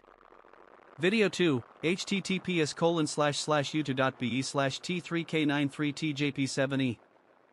Found a recording of me sleeping 2 days ago. I was bored and scrolling through my camera roll when I found a 26-minute video took on September 13th, 2:26 a.m. I slept at 10 p.m. that day and woke up at 5, and I really don't ever snore yet in the video from the start till near the end. It's just me, I presume, snoring, but what creeped me out the most is at the exact end of the video a sound of something moving is heard. Can anyone tell me what this might mean? I'm terrified. I live with my family but sleep in a different room than them and they were all asleep that day. And we have no signs of break-ins. Could it be my phone is hacked? From the perspective of a harmless children's book I watched hungrily as a child picked me up and started to read me. I provided as engaging a story as I possibly could, a setting full of enticement, strong heroic characters, and a villain that was challenging to defeat. As time passed, and the child identified more and more with the hero and the world in which he adventured, I knew I had reeled him in. I provided more obstacles that he was able to overcome, more wonders to sate even the most active imagination. He was more than halfway through me as the sun started to set on the horizon. I could feel his strength as he slew monsters as my main character. I fell to the floor with a clatter as he was sucked into me, one more child in a long line of victims. How did this book fall off the shelf again? Asked the librarian as she placed me back on the shelf for the next reader. Ghost is helping me around the house? I've had this house for 4 years almost. We've had some spiritual people come over and they all think the house has wonderful energy, and so do we. Sometimes we see shadows in the corner of our vision, but what's funny is that I feel like it's helping us around. My mother made coffee and forgot about it and left the stove on with the coffee cooking. When she finally remembers it and goes to the kitchen, the stove is turned off and the coffee is just fine. Same thing happened today. I was making rice and got distracted and left the rice cooking for 30 minutes. When I remember it, I rush to the kitchen and lo and behold, my rice is cooked just fine, and the stove is turned off. It spooked me out, but I feel totally at ease in this house. Is this a ghost? Grandfather left a message on an answer machine a year after passing away. I figured I would share this story so close to Halloween. This happened in the early 2000s, so answer machines were common. My uncle was checking his answer machine after work, and saw that there was a new message. He checked it to find it was from his father, my grandfather. He basically said that he was sitting with his dog, and just wondering what my uncle was up to. We of course just figured it was an old message, but he told us that it was a new answer machine that he bought a few months earlier. Also a few days or a week earlier before the message, he had to put the dog down. We still don't know what or how this happened, but it did help us get through that first year. Grandma tried to serve ghosts coffee. My grandma used to tell me stories about when she lived in the house my dad grew up in.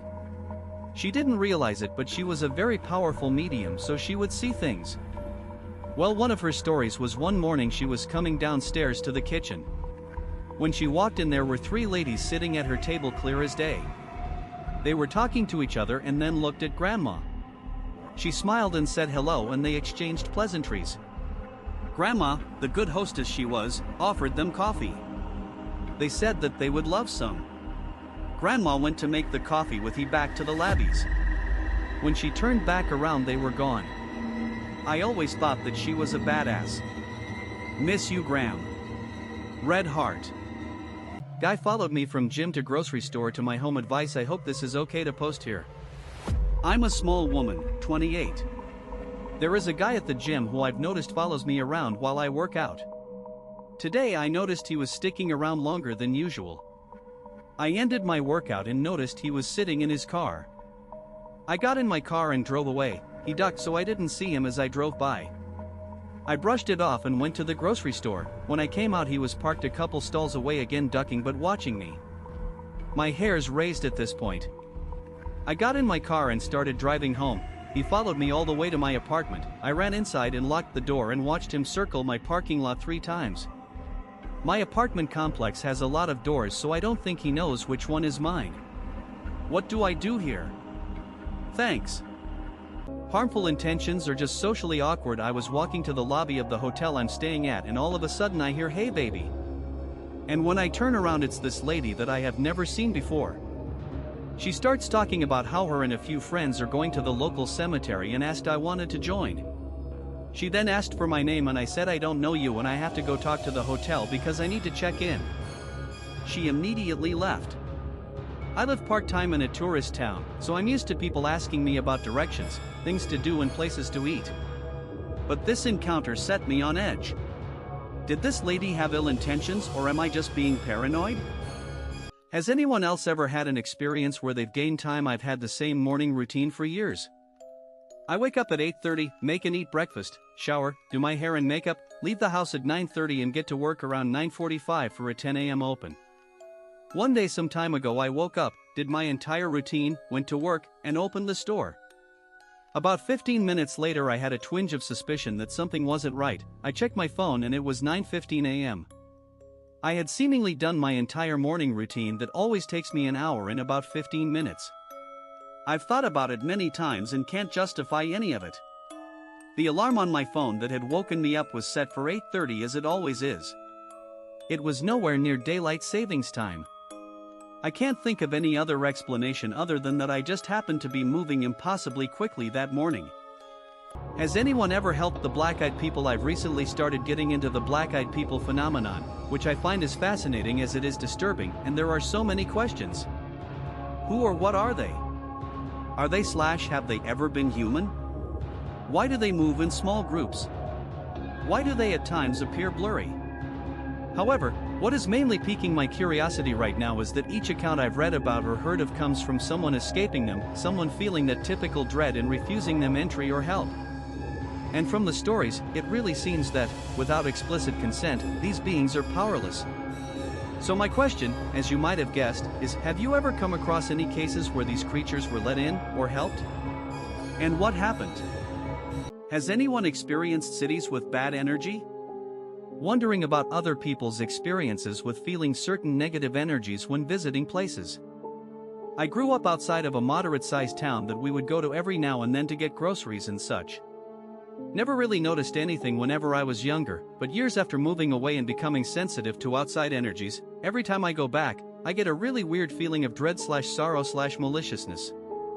It comes on after coming into city limits, goes away when leaving. The town was a center for racial crimes back in the day, and still currently has a violent status. Would things like this infect the whole town? It's also near the Caddo Lake area in Texas, so Native American history could help influence such a feeling, I imagine? Just looking for thoughts or similar feelings.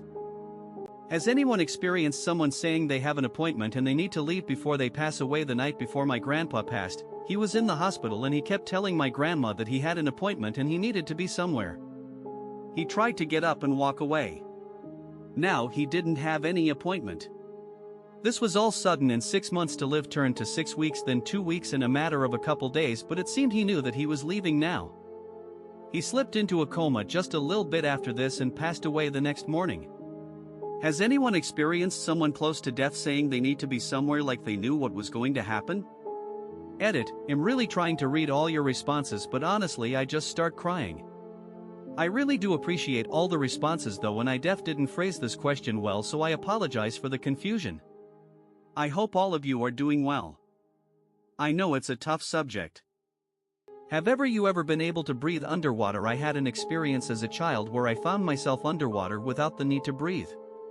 My father had thrown me in a lake before I knew how to swim. I sank to the bottom and was amazed to find, after the panic passed, that I was just fine. A comment I saw sparked this Eerie, so I made a post in r/soulnexus, https://www.reddit.com/r/soulnexus/comments/8 and 9m9c/have_ever_able_score able_able_breathe_underwater, and a second in r/c_s_t, https://www.reddit.com/r/c_undescore/s_t/comments/8ai88/have_ever_able_breathe_underwater, or another dozenish people reported that they too had experienced something similar. But that's impossible, right? So I ask yet again, have you ever been able to breathe underwater? *4. I didn't drown and start to hallucinate, nor did everyone else who shared this experience. You're not an expert on my experiences, so don't try to be *. Have you ever encountered an appearing, disappearing building, door, road, path, etc.? Hello Redditors. I would like to ask a broad question to the community. I have read a few such stories on Reddit before, where the protagonist encounters a mysteriously appearing or disappearing location, such as a building, door, road, path, bridge, arch, or something else. I would like to ask if any of you have had such an experience. Is this phenomenon actually existing? I have a theory that I want to check using your stories. Please add any details that you may have, such as if that location was eerily silent or quiet, or eerily gloomy, cold, humid, felt off in some way, if there was any missing time, if there were any malfunctions with electronic equipment, or if the experience felt like a dream and/or hallucination. Only actual encounters please, no fictional stories. Have you ever met a person who didn't feel human? Title pretty much sums it up. Have you ever met a person who just gave you these inhuman vibes, even though they appear entirely normal? It happened to me today. I saw a lady at the hospital who was so stubborn and ignorant, but through it all she just gave off these weird vibes. I found myself staring at her for a while, and she must have noticed because she stared right back. Shivers actually ran down my spine when our eyes made contact. Every bone in my body wanted me to get the hell out of there. It freaked me out because she was old and frail, but radiated the most evil energy I've ever experienced. Something about her just screamed not human to me. Have you guys ever experienced something like that? Have you ever met someone who felt otherworldly and non-human in a good way, like to you they felt very angelic, directly inspired by the post here where users talked about when they felt they sensed the inverse? Baptized as a baby, raised in a faithful Christian up into my teen years. Once considered myself an agnostic atheist. After taking into inventory the things my father has told me, if he's telling the truth, it's undeniable that there is a spiritual dimension out there. But that's something I'll probably elaborate on in another post here later. The only thing I have to start off this topic off with is this girl who I once knew. I've talked about her before. I swear, thinking back about her having this emotional aura of love and care, I don't know. 23 years of life isn't very long, but I don't think I've never felt that type of aura any other time in my life. Maybe it's just my emotions making my brain go crazy. Have you ever met someone who just felt evil, dangerous, not human at all, like the person is seemingly normal, but just gives horrible vibes? Example. One of my hobbies is running, and one day I went for a nightly run. I was at my city's park when all of a sudden I felt uneasy and with a feeling of impending doom. I looked at my left and a woman was sitting on one of the park benches, staring at me. She wasn't dressed weird or anything like that. Physically she was just a normal woman in her 30s, but the instant I looked at her, my instincts kicked back and my whole body screamed, "Get away!" She was dressed in a shirt and jeans, with a purse.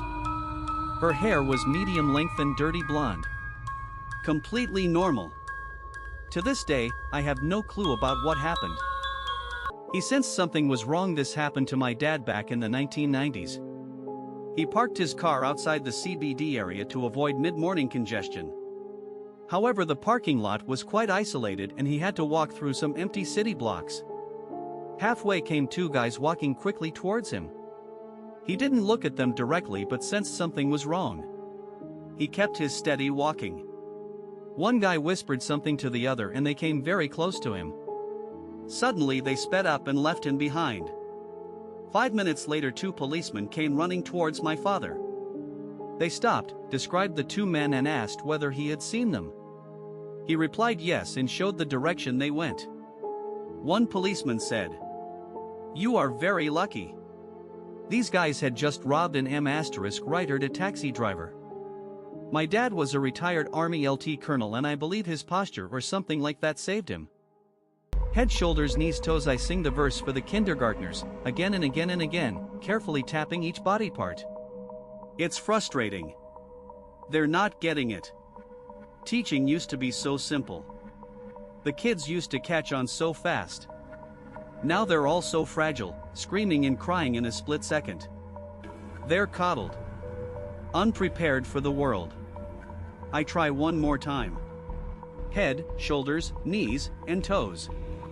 Resting my hand on each one for as long as it takes for them to understand. Nothing. They just keep on bawling. Fine then. I give up. Maybe the song is outdated. Or maybe I need to update my demonstration. It has been a while since I've mixed things up. Everything rotted so fast. I returned to my desk, making a note to myself to find fresher samples before putting each body part back in its respective drawer. Help me find a specific story. Hey Reddit, I read a really creepy story. It might have been on this sub or another. The post was about a hunter who went into the woods at night by himself. I believe he went over to set up a trap or something and then moved about a mile away. It was late at night and he ended up pulling up his scope and saw a very pale man that he saw crouching where he was setting up before. The pale thing stood up and its voice was that of a woman who sounded like she was in distress or wounded and needed help. That's about all the details I had. I read it briefly. If this story rings a bell, maybe you can help me find it. It was such an unnerving story and well worth a read. Harry's a weird one. Anyone else hear little voices in their pillows at night? As a kid, long and short of it is when I was a wee little lad, I could literally hear something like tiny voices in my pillow at night. They sounded like elves, or fairies, or just very small little people having conversations.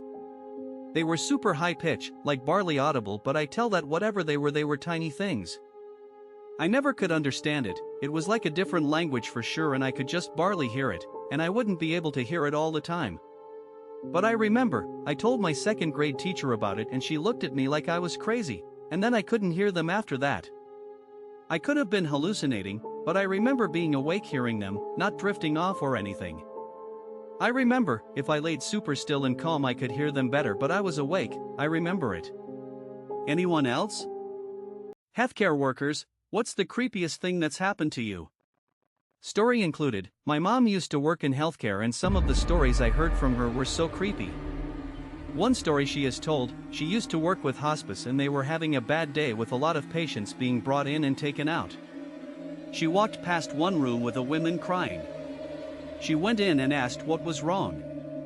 The women responded, "I don't want to be the third." My mother questioned her and was told that the women in the corner kept telling her she would be the third person to die. There was no one in the room other than the women and my mom. After some reassurances and comforting, my mother had to leave. The women ended up passing in the room later that day and was indeed the third person to pass in that room that day. Hide and don't peek recount of interview with Hallie Odelman, Fletcher County Hospital, 19 October 2019.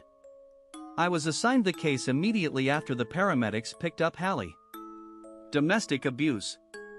The father, Gregory Odelman, had sole custody over Hallie and her 2-year-old brother Jeremiah.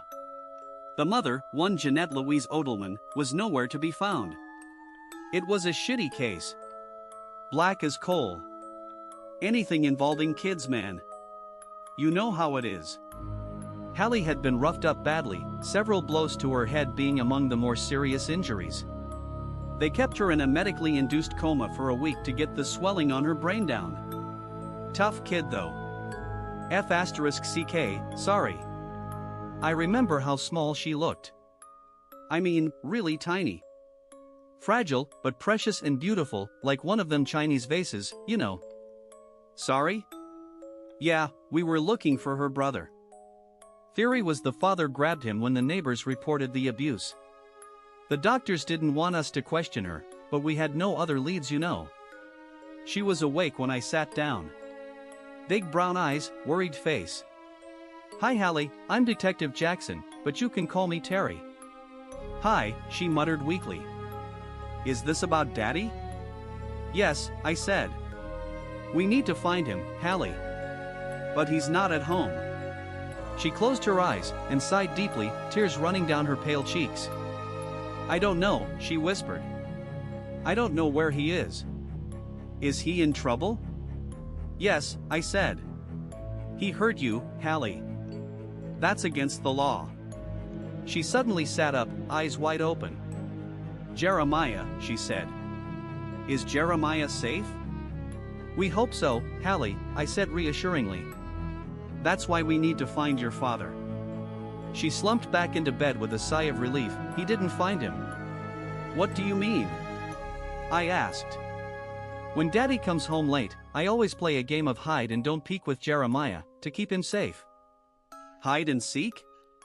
No, hide and don't peek. It's our game.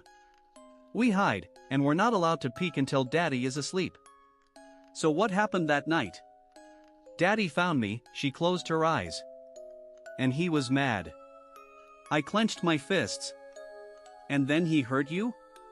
Yes, she said, shifting restlessly in the bed. And then I can't remember what happened next. You've been in the hospital for almost a week, Hallie. He hurt you pretty bad, and then he ran away with your little brother. She smiled at me. I remember that distinctively. The image of that poor, broken little girl, with that beautiful smile on her bruised face. Daddy didn't find him, she beamed. I hid him well this time. No way he could have found him. I felt, I don't know, relief? A sense of hope, I guess. Maybe, just this one time, it didn't have to end in F***ket up despair, you know? Where, Hallie? I leaned close. Where'd you hide him? She grinned widely. I hid him in the freezer. His flight was late. His flight had landed late at Los Angeles International. It was supposed to have landed much earlier, but instead landed at 12:30. He noted the time on his wristwatch as he rushed out of the airport, hand luggage in tow. As he passed a quaint cafe, he glanced at their large flat screen which was set to a news channel. He abruptly stopped and stared in horror. On the TV were jarring images of an aircraft fuselage on a runway, engulfed in flames. The image was punctuated with a breaking news bulletin at the bottom. Breaking news, aircraft suffers major mechanical malfunction during landing at Los Angeles International. All souls aboard perish. He felt sick as he watched the images flicker across the TV screen. The feeling worsened when he realized it was his flight. The one that had just landed. The one he had just disembarked, not moments ago. It had crashed at 12:30. And everyone aboard had died.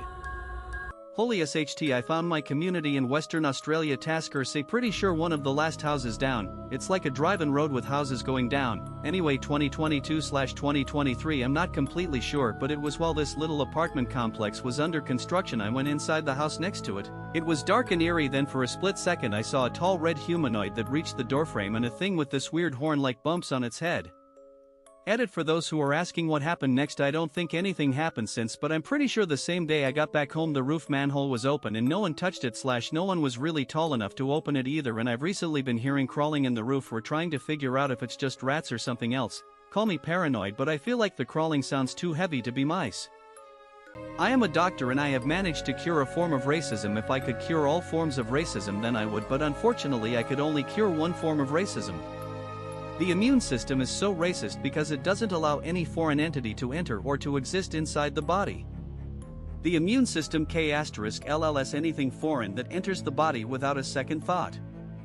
I hate racism, and now as a doctor I could take out one form of racism which people are born with. People are born with an immune system, but there are those lucky ones who are born without an immune system. Last week I secretly K*led this form of racism among patients, and now their bodies are free from this racist immune system. Now their bodies will accept everything as one and equal. People are complaining of feeling hot and dizzy. It could be just because they are racist. You know what, I might just free myself of this form of racism as well. You should too. I can remember my brother, but why did my parents always deny that I had one? I'm finally holding in my hand a photograph which, after years of searching, offers proof, perhaps the only existing proof, that I had a brother. My memories of him are vague, but I have too many memories for me to be mistaken.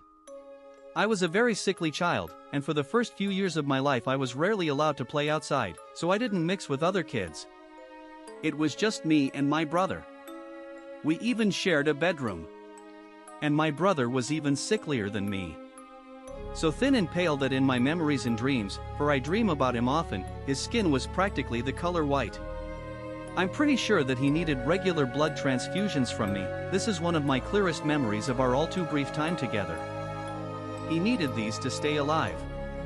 He called me blood brother. But weirdly enough, my parents have always insisted that I was an only child. It's strange that I can't remember his name, too. But he was always around, until I was maybe the age of 5. I became convinced this wasn't some imaginary friend scenario. I'm sure I recall him coming along on family outings to theme parks and carnivals, though he had to be careful as he burned very easily in the sun. But then, very suddenly, he was no longer around. I guess it makes sense to protect a young kid from certain harsh realities, but why didn't my parents ever sit me down when I was older, and reveal what really happened? I assumed he must have passed away. My mom died last year. I feel bad about this now, but even on her deathbed, I implored her, one final time, to tell me about my brother. But one final time, she denied I'd ever had one.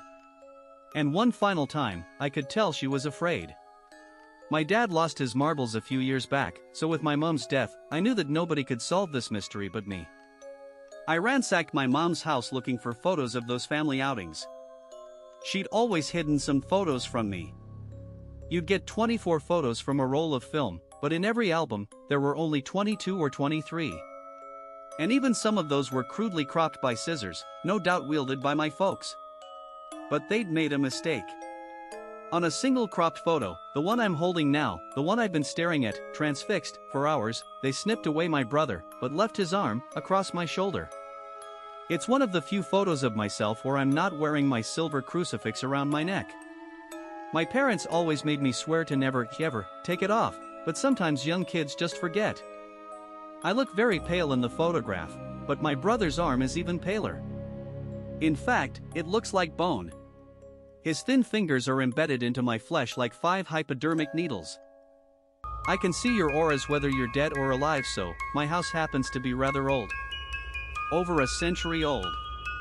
And in my house minus me and my pets is 3 ghosts.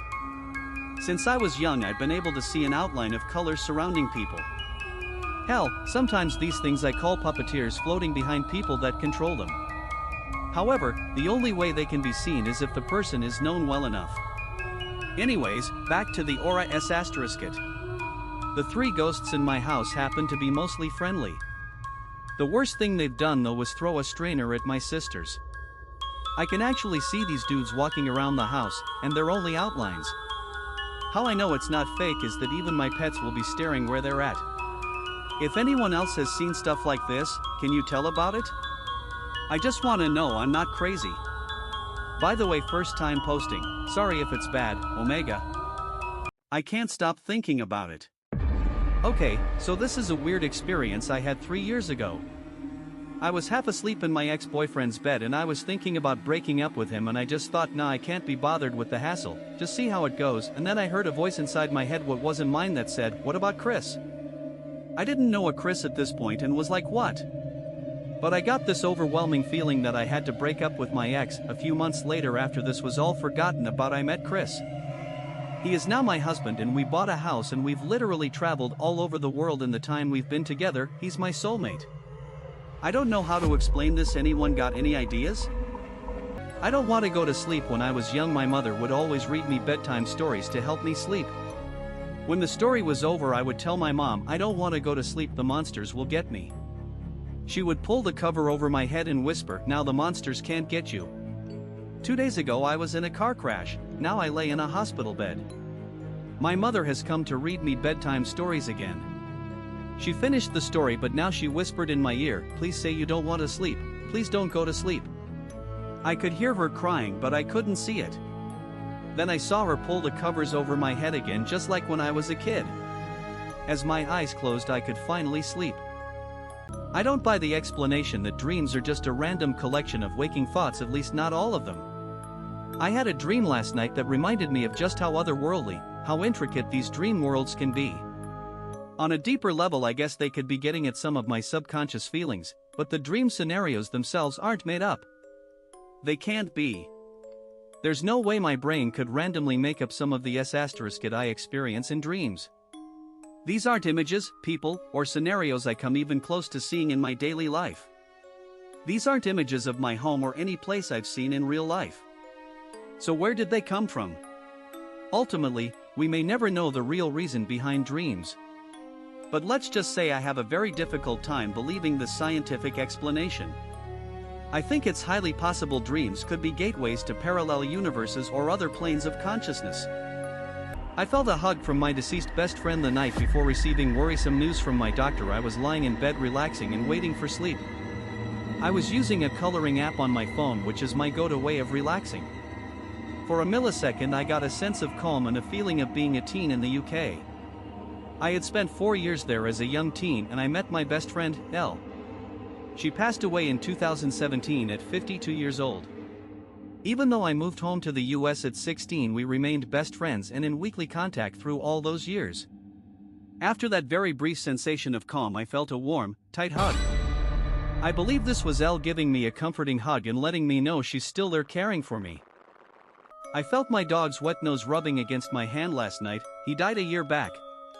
I really want to apologize for the bad English, but I just had to share this. My dog had been with us for 10 years before he passed away last year. He always slept in my room with me and his bed had always been just beside mine on the right side and still is there. Last night when I was scrolling through my phone, I heard scratching noises coming from the same direction as his bed. I ignored the noise as I wasn't really paying attention, and that's when it happened. I felt his wet nose rubbing against my hand. This happened a lot of times when he was sleeping right beside me as his bed was very close. I couldn't believe what happened, and it could be anything, but it just felt like he was there with me. I figured out the worst thing you can say to a stranger because of what this guy said to me pre-COVID. I was walking down an alleyway from a punk show that was a little too intense for me. When I rounded the corner, I made eye contact with a guy across the street who began to follow me. I was walking fast and he was keeping up pace, so I turned around ready to use my taser I literally always kept on me when I lived in the area, and he walks right up to me and in a childlike voice says, "I'm sorry for my crimes against women." And then just stands there staring at me. He was clearly on something, and as I walked away to a nearby bar, he just watched me. I told the bouncer not to let him in and he said he actually just kicked him out. I glitched. I woke up from a nap today. As I woke up, I sat straight up on my bed and fondled for a lighter so I could have a smoke. I remembered I left it outside in the car, so I threw on my slides and proceeded to walk downstairs, through the kitchen and out the front door. I passed through the kitchen and seen some candy my daughter had from her daycare, a Snickers bar, pack of Skittles and a few Starburst. I grabbed the Skittles and put them in my pocket to enjoy later. As soon as I opened my front door, I immediately sat up in the bed. I felt lost for a second, thinking I was dreaming. I sat on the edge of the bed and checked my pockets to find a pack of Skittles. I glitched. I had a revelation about the Come Here Brooke robot voice video that was posted here a few weeks ago, and it's even scarier. Sorry for the BuzzFeed title, not trying to intentionally sound clickbaity. As many of you remember, a girl named Brooke posted a video where she claims to have heard a robotic voice saying what sounds like "Come here Brooke" from out in the forest backyard of her parents' house. I would try to find it and post the link, but I'm on mobile and not sure how to properly do that. But anyway, this morning I randomly thought about that video as I was waking up, and the thought crossed my mind that it wasn't saying "Come here Brooke" like everyone seemed to hear. It may very well have actually been saying "Coming, Brooke." Is it possible that this seemingly robotic entity is actually working out the mechanics of this dimension to fully cross into it and find Brooke? Pretty freaky if you ask me. I have found 4 adult teeth with roots in my home since moving in 2 years ago. Creepy. I have found 4 adult teeth with the roots still attached since moving into my home 2 years ago. The first 2 were when I was still cleaning the place up, so I didn't really think much of it. Just tossed them in my oddities case. The next one was after I had cleaned and renovated a room. It was just randomly in the middle of the floor one day. Totally empty room. I had mopped the floors in a day ago. I live alone, I should add. Okay. Creepy. Well, tonight I just found one next to my bed. I have been back and forth so many times today and definitely would have noticed this on the floor. Is there any significant meaning behind finding teeth? Any superstitions? This is getting a little odd. They all have roots too, so they would have been pulled out. House was built in 1976. Fully finished. No open walls, ceilings, or anything. I have to pick. Mommy and Daddy both cry. They say it's okay, they don't mind who I pick, that they understand it's such a difficult choice to make. Daddy says I should go with him, it'll be much easier that way. Mommy talks over him and insists that I should pick her, it's okay if I pick her. Daddy says it'll be less painful for me to go with him. Mommy says that's not true, it should be her. They both say they love me and it's okay, I can go with whoever I want, it'll all be okay and they won't love me any less. The scary masked man says he doesn't care who I pick, but I have to choose quickly. He says I have to pick, or he'll shoot both of them. I heard my aunt last Monday. My aunt/best friend had a massive stroke. We were more like sisters than aunt/niece. She was airlifted 3 hours away, but it was too late. We removed her from life support last Wednesday and she passed away this afternoon. I went to her house to get some things of hers for the funeral. I had my dogs and her dog with me. They all stopped in the dining room and *kicked their ears and did the head tilt thing dogs do. I stopped what I was doing and heard her talking and laughing in her bedroom. I then heard a male voice answer her and laugh. Her father-in-law passed in the house several years ago, while in home hospice, so I think it may have been him. It gave me chills, but also comforted me to hear her happy. I heard screaming noises out of a moving truck. Hi everyone, this happened to me about an hour ago and can't seem to wrap my head around it. I was riding my moped back to my house when I pulled up to a red light. Next to me there was a budget moving truck and before I could make a right on red I heard multiple loud bangs and screams coming from the back of the truck. There was a pedestrian who also noticed it and as soon as we turned our attention to the drivers the light turned green and they took off pretty quickly. I wasn't able to get a license plate because everything happened so fast, but I can't seem to shake the thought of someone screaming for help in the back of that truck. It almost feels straight out of a movie. Anyways, I wanted to know what you guys thought of it or if you've ever had an encounter like this before. What did you do? I just witnessed poltergeist activity. I work at a restaurant and we just experienced poltergeist activity. We made a bagel, put it in a bag, and as soon as the order was up one of the girls saw the bagel fly out of the bag onto the ground. I already know who the spirit is. We had a homeless guy hang out here for years. He died a couple of years ago during a very bad ice storm. I still occasionally sense his smell. His smell is something you don't forget. With him being homeless, no shower, and he legit had a force field, he used to chill in the men's bathroom and I will occasionally smell his smell. It's something you don't forget. Hoping to roll back the cameras later to see if it caught it. I keep hearing things from the garages behind my house. It's 3:40 a.m. and I keep hearing church bells ringing from behind my house. Who the hell is ringing the bells at 3 in the morning? I live in a small town in Scotland and I have about 3 old churches in my area. However, they sound louder than normal, like it's closer than the closest church I normally hear. Also random clapping. Like someone standing on the street clapping their hands. I even counted timing in between. Every 12 seconds a singular clap would be heard. I've got my bedroom window open cause it's kinda hot ATM. The claps are around midnight-ish.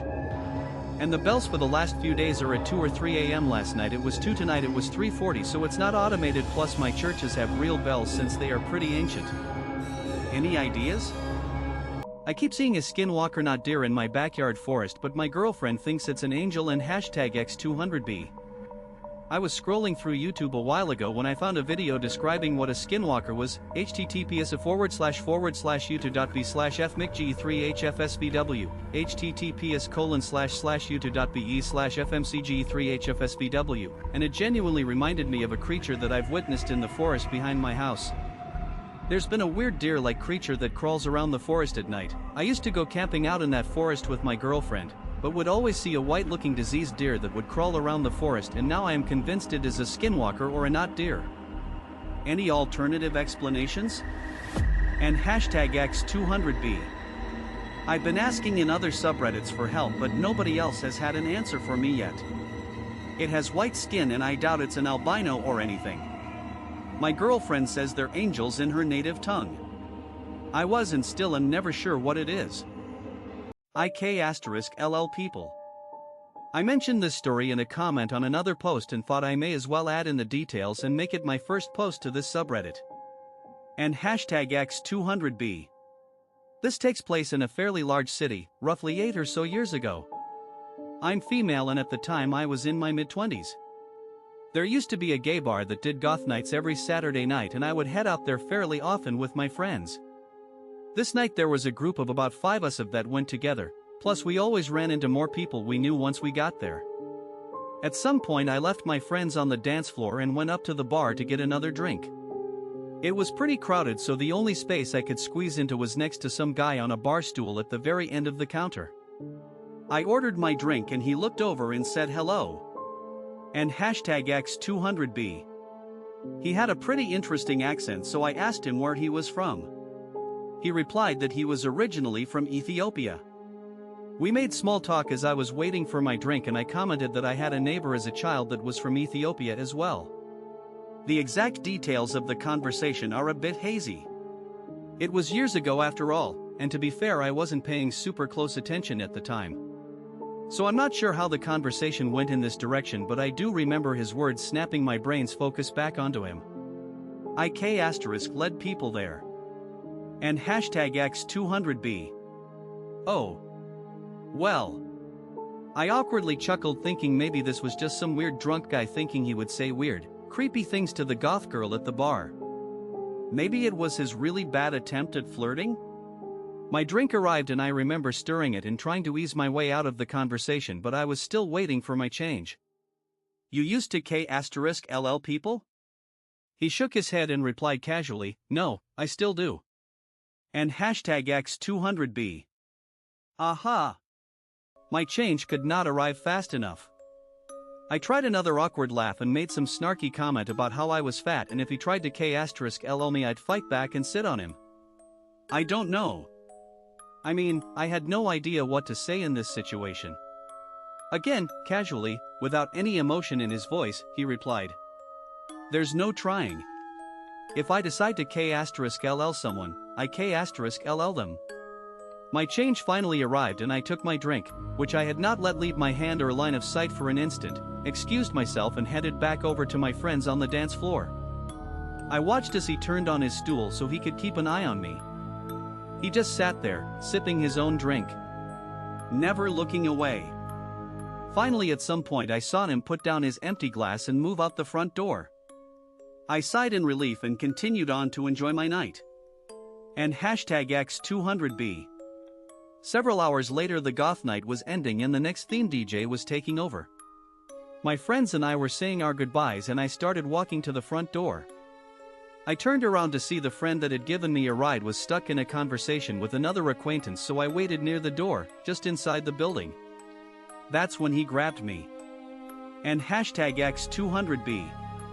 The guy from the bar dragged me in farther, into a dark corner out of line of the exit. I was in shock and couldn't make a sound at first as he pinned me to the wall, face pressed against it, and he twisted one of my arms behind my back. It seemed like an eternity he held me there, pushing himself up firmly behind me, almost like he was trying to hide me in even more shadows. There were no lights near us and no reason for anyone to walk by this corner. Even if I yelled, I wasn't sure if anyone would hear me since the DJ had started up. Somehow I managed to shove myself back against him once my fight instincts kicked in. In his surprise his grip loosened just a bit and the angle he held me at relaxed and I managed to shove my fist against his B*LLS. I have no idea to this day how I actually bent myself around in just the right way, but he doubled over and I ran. I grabbed my friend out of her conversation and breathlessly gave a CliffsNotes version of what happened as I dragged her to the back emergency exit. And #X200B. Before I could escape I was stopped by security. He told me I couldn't go that way and had to leave through the front of the bar. I tried to explain to him that there was a guy up there that had tried to attack me, but he wouldn't listen, or just tuned it out or thought I was some drunk girl. Thankfully my friend and I managed to get the attention of a few other people we knew and we headed out the front as a group. I didn't see the guy anywhere, but I was terrified of getting through the dark parking lot to the car. I just knew he could be out there hiding somewhere. My friend and I ran as fast as we could, dove into the car, and she pulled out of the parking space before I could even get my seatbelt on. Creeper dude was nowhere to be seen. And #X200B. I checked the news the next day to see if there had been any other attacks or, God forbid, writers in the area, but there was nothing. I don't really remember much of his features, or what he was wearing or how he sounded, but I will never forget the emotionless, matter-of-fact way he stated that he led people and the way his dark eyes stared at me like I was prey. And #X200B. I never went back to that bar.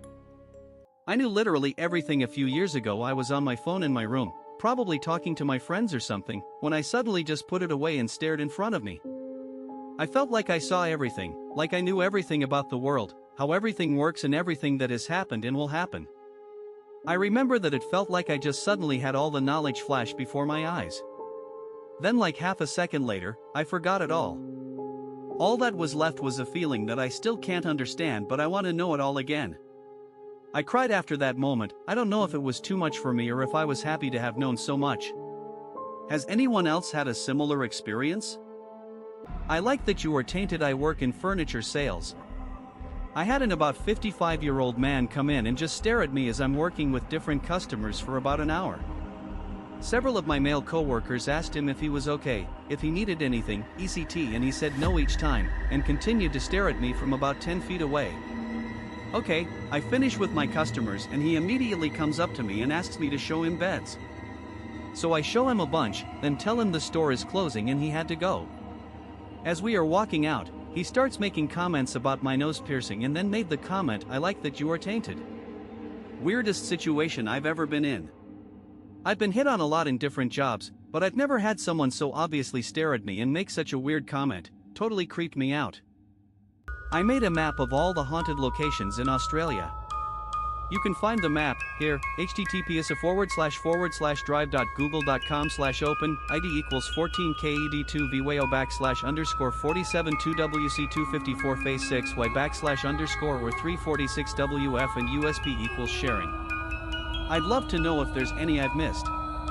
I've tried to separate them into categories: hotels, parks, private residences, etc. If there's any mistakes, which I'm sure there are, please let me know. Don't go visit any of these locations until lockdown restrictions have been lifted, please. Stay safe, stay healthy. Much love. Jane. Edit. If anyone has any recommendations for map-making apps or programs, I'd love to hear them. Edit 2. If you click on the location pin, it should list my source in the description. I realize now, though, that they links don't work on mobile. I'm not sure about desktop. I'll go through and add brief descriptions to each listing when I get a sec. Edit 3, link to, California, https://www.reddit.com/r/paranomal/comment/fukazakeja/_made_of_score_of_map. I pretend. When I wish my wife good morning, I'm just pretending. When I thank her for making breakfast, I'm just pretending. When she sees me off to work, I'm just pretending. When I get a call from home and say how much I miss her, I'm just pretending. When I come home and eat dinner, I'm just pretending. When her parents call, saying they want to visit for the first time in years, I'm just pretending. When the neighbors ask how I'm doing since the accident, I have to pretend. When I draw the curtains to make sure no one can see, I have to pretend. When my wife begins to smell, I have to pretend. When my wife begins to decompose, I have to pretend. When my wife wishes me good night, I have to pretend. Because if I stop pretending, the creature that is moving her corpse might stop pretending too. I really hate my brother-in-law. My brother-in-law is one of those people who everyone instinctively gravitate towards. He is always making jokes that will get the whole room laughing. I despise the man as he always gives off a serial killer vibe and always seems to be undressing me with his eyes. Every family event is always dominated by him as he loves to be the center of attention. I asked my family to keep him subdued at this event as I wanted it to be all about my family for once.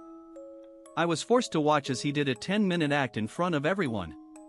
My entire family gave him a standing ovation when he was finished, while he stood there smiling at me. The applause finally died down and he thanked everyone for enjoying his ventriloquist act, before placing my 2-month-old baby back in the coffin. I regret asking my mother about who my father was. My mother never talked about my father, but she had a stable job and managed to raise me. My mother was never popular with men in the sense of attractiveness and relationships. My mother worked with dead bodies with the police force. She was one of those people who confirmed how a person died. She is amazing at her job. My mother and a few of her other female colleagues who also worked with dead bodies went on a different kind of speed dating to find someone to mate with. Did you know a male sperm can survive inside a dead man for many hours and survive even longer inside a woman? Well, my mother and her female colleagues out of desperation gathered up many newly dead males and extracted their sperm. They injected these dead men's sperm into themselves. My mother became pregnant with me. Some of the other women weren't so lucky. I am the son of a dead man. I wish I never asked. I sat in the middle of a fairy ring. And this morning I saw this weird entity in my room. A fairy ring has been growing in my backyard around my tree. I know the lore behind fairy rings. And I said, you know what? F***ck it, let's see if it's legit or not. I sat in the ring of mushrooms for about 5 minutes before I got bored and got up. Nothing happened. This morning I wake up and notice this black mass just chilling in my room on my ceiling with these multicolored lights, kinda like a spider. It was there for about 5 minutes just chilling there. Which just so happens to be coincidental the time frame I sat in the fairy ring. I figured getting abducted by the fae is better than working a 40-hour work week, lol. Anyone have any experiences like this after sitting in a fairy ring? I saw a cartoon fairy flying around my room. I'll keep this short. Last week I was laying in bed struggling to sleep and I rolled over to face the other direction. I saw something about the size of a softball zooming around by the window, and when I focused on it I realized it was what appeared to be a cartoon fairy or pixie complete with sparkles around it. I closed and opened my eyes a few times and it didn't go away, and finally I put my pillow over my head and it was gone. I didn't feel terror or anything, but my heart was beating very fast. I'm just so confused as to why it would be a cartoon like that and not a flesh and blood fairy, I guess? Any idea of what I might have seen? Edit, I want to really point out that I wasn't sleeping.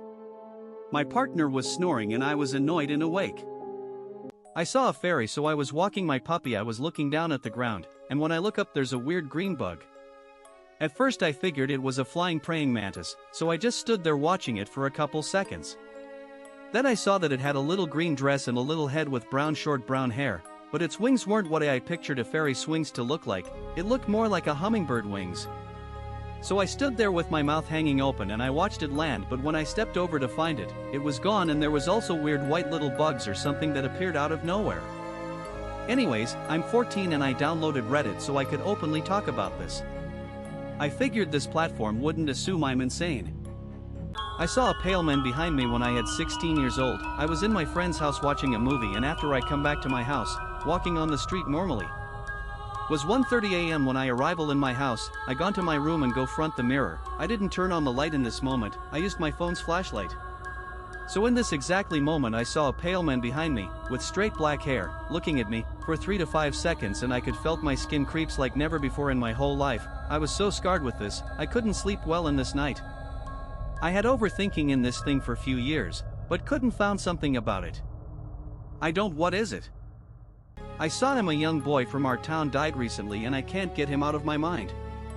This isn't just a random face I've glanced at in the newspaper or saw on a local newscast. No, this is different. I've seen this boy before.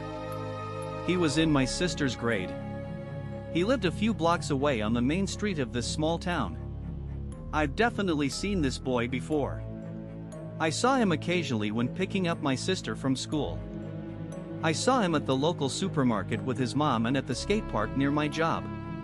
I saw him riding his bike tirelessly around our neighborhood for hours on end. I've seen this boy so many times. I just wish I saw him that night when I sped through the crosswalk. If I saw him then, maybe I could stop seeing him now. I saw something on the side of the road while riding in my dad's car tonight. I'm not sure what I saw, to be exact. It definitely wasn't another person. I know that much about it. It was raining tonight and we were on the back roads near a small ditch, with a guardrail in between the road and the ditch. I typically look out the window while riding in shotgun. This thing probably was about 6 feet from the car, semi-crouching in the ditch trying to hide from the high beams of the car. I happened to catch a glimpse of it, unfortunately. It was a pale white. It had long arms and a crooked back. It had a oddly shaped head. The shoulders on this thing were built. I'm not sure what I saw, and I know I don't want to see it again. I spent time in a health facility with someone who had 2 dead bodies in his home at the time. I once spent some time in a facility for severe depression, and part of the program was group therapy with people who were also there with addiction problems. One man, a neurosurgeon, would rant about drugs and W***ors, but he didn't say much else. He just rambled a lot. Repeated the same stuff over and over. For example, I can't get the coke and W***ors out of my head. I still remember his thick accent. He never made eye contact or spoke to anyone outside of group sessions. He was creepy. It was a small, somewhat elite, lack of a much better term, hospital, and not many people went under the radar, even when they didn't socialize much. So we all noticed one day when this guy just wasn't there anymore. Turns out the police came in the night to arrest him, after finding the dead bodies of 2 prostitutes in his apartment. It was all over the national news the following day. I think I just received a sign from my dad. My dad passed away on Friday last week from esophageal cancer. I just showed some pictures to my daughter on my phone, explaining to her who's in the photos. We looked at a picture with me, my son and my dad in it. Then it suddenly changed to a picture of my dad when he was around my age, laughing and waving directly into the camera. I tried to debunk it but couldn't. We didn't touch the screen, and even if we did, it would have looked different when you swiped the pictures. Something very similar happened a year ago, after my grandma died, my dad's mom, also on my phone and with a picture of her. I think it was a sign, and even if it wasn't, the thought alone still helps a bit. I find comfort in it. I think my dog still visits. My dog passed away on New Year's Day. I had her for about 12 years. She was a little dachshund Maltese. The day after she died, and several times since, I keep feeling like a little dog is jumping up on my leg or walking around on my bed. I don't know if I'm just imagining it because I miss her or if she's still hanging around. My big dog hops around occasionally like she's trying to play with a small dog like she used to with my little dog. Sometimes I swear I can hear a sound like when she used to try to get into the bathroom with me because she was pretty clingy. Has anybody else had experiences like this? Can dogs even have ghosts? I was 21. I'm a 37M. This was when I had just moved to Columbus, Ohio to move in with my half-brother and his girlfriend, which ended up being a nightmare. They are horrible, trashy, entitled people. But that's a different story on its own. So I'd find things to do during the day to avoid them. I'd pretend I had a volunteering job at the library because I knew they'd never go. Sometimes I'd just go on long walks. I was at some random park walking around. A creepy guy in a red car pulled up to me and started making small talk. Then he asked if I wanted to hang out. I told him I had to be somewhere. He then asked how old I was. I told him 21. He replied, "Oh, I thought you'd be like 15. It wasn't anything too abrasive, but his demeanor and that statement stuck with me years later. This would have been around June-July 2007. I was chased by a man today, me, 12M, live in a small town in Canada which has no big history of crime. While I was riding my bike after eating dinner as usual, everything goes well for about an hour. I was on my way back to my house. Suddenly a man which was probably around 17 to 16 who didn't have any weapon and wearing a blue shirt and had a beard comes out of a random bush in the house next to me and starts chasing me for 30 seconds, but where I was going there was a big road that went down and I just went as fast as I could to my house. He didn't chase me all the way to my house. I have never met that man in where I was a family neighborhood. I looked Facebook accounts from the city and I could find nothing. I think he wanted to steal my bike, but I am not sure. I went to a guy's place, got a bad vibe not from him, and decided to look up the building. I met a guy and I was really comfortable around him. We hung out for a few hours, in public. After a few days of hanging out, he invites me to his apartment. The building was sketchy to begin with. But when I was there I felt good in his company. He had a heavy-duty lock, etc. Well, I just start getting this awful feeling out of nowhere. It's just like a feeling of something terrible happened. I keep trying to ignore it. He tells me a woman got righted in the building. That happened before he was there. I decided to look up the building when I got home. A woman was righted there years ago. In less than 2 months before I visited there, someone was stabbed and led in that building. I had no idea about that, but just had an awful sad feeling when I first went there. I had it every time as well. I went to Auschwitz recently, and I expected it to be chilling and to unsettle me. However, I wasn't prepared for going. Walking around the site was unsettling but nothing too extreme. However, when we visited the gas chambers I felt like someone was standing right behind my shoulder, just staring at the scratch marks on the walls with me and in complete grief. After that, while walking between the barbed wire fences, I had the awful feeling of being trapped and herded down the pathway. I then went on to have dreams for about a week about standing and staring up at the fences, just waiting. Not nightmares, but definitely strange. Like I was just waiting for the end, just looking at the sky waiting to be free. I work for Spooked Podcast and I'd love to hear your stories. Snap Judgment Presents Spooked is currently taking submissions for its 8th season. If you have a unique paranormal experience, we'd like to hear it. This season we're looking for stories about cryptids, long-term/repeat hauntings, UAP/UFOs, family curses, encounters with local legends, and any other inexplicable phenomena told by reliable sources. If you'd like to be considered as a featured storyteller, please comment below with a synopsis of your story between now and May 15th. If you're selected, I'll DM you about how to move forward with our production team. Storytellers do not receive monetary compensation for their submissions, but are allowed to promote relevant projects on their featured episode. No stories relayed to me or to the producers will be published or reproduced in any way unless we receive your explicit consent. Storytellers retain copyrights of their stories. Learn more about Snap Judgment Presents Spooked at our website, or listen to episodes on Spotify, Google Play, Apple, or anywhere you find podcasts. I worked in a California state prison for 20 years. These are some of my paranormal experiences. Retired CA corrections officer, 20 years here. The prison I worked at was made in the 80s, aka the gladiator days. Had a lot of experiences over the years to the point that they just became part of the job. I was more concerned with the inmates than the ghosts. But yes, hauntings are real. Shadows, full apparitions, voices, objects moving on their own, video footage, cold blasts of air in no AC areas on hot nights, doors unlocking, footsteps. The smells really freaked me out. The smell of strong sweat in areas where no inmates were at. I believe prisons are a hotbed for the paranormal due to the violence, eyesight, anger and mental health that the environment absorbs into it. These are my own personal experiences, and whether you believe in the paranormal or not is your own opinion. Here are few of my incidents. Please feel free to share your own prison/jail experiences. I would absolutely love to hear stories first, second, or even third hand from indigenous people. Doesn't necessarily have to be creepy, but I love the cryptid stories you guys have. I grew up hearing about many Dreamtime stories through school. I'm white, but I was a kid then, and of course they were all positive/uplifting ones. I want to hear the stories and tales about the bad ones or creepy ones and people's experiences with them. There was a post here, I think, about little people throwing rocks at OP while they were fishing, and it turns out that these people, if they exist, don't like people fishing in their rivers, aka taking their food. Multiple people have documented them all over the world, and almost every culture has some variation of these little ape-like people and their existence. There's also a poster here who is indigenous, and I profusely apologize that I can't remember where he's from, but I know he lives in a very cold climate and hunts for food.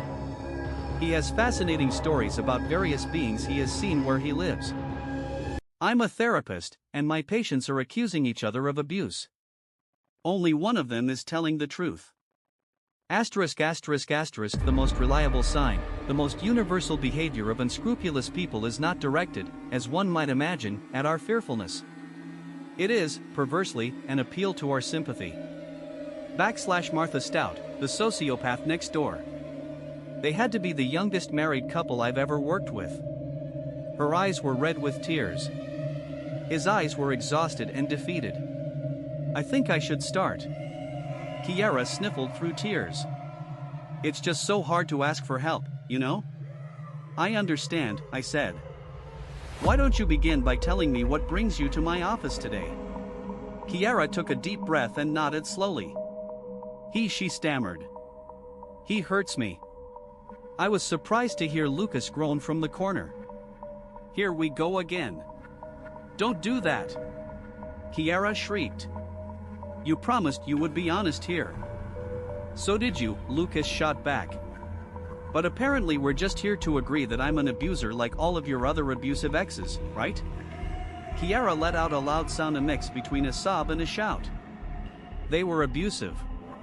Right, and I saved you from them, said Lucas bitterly.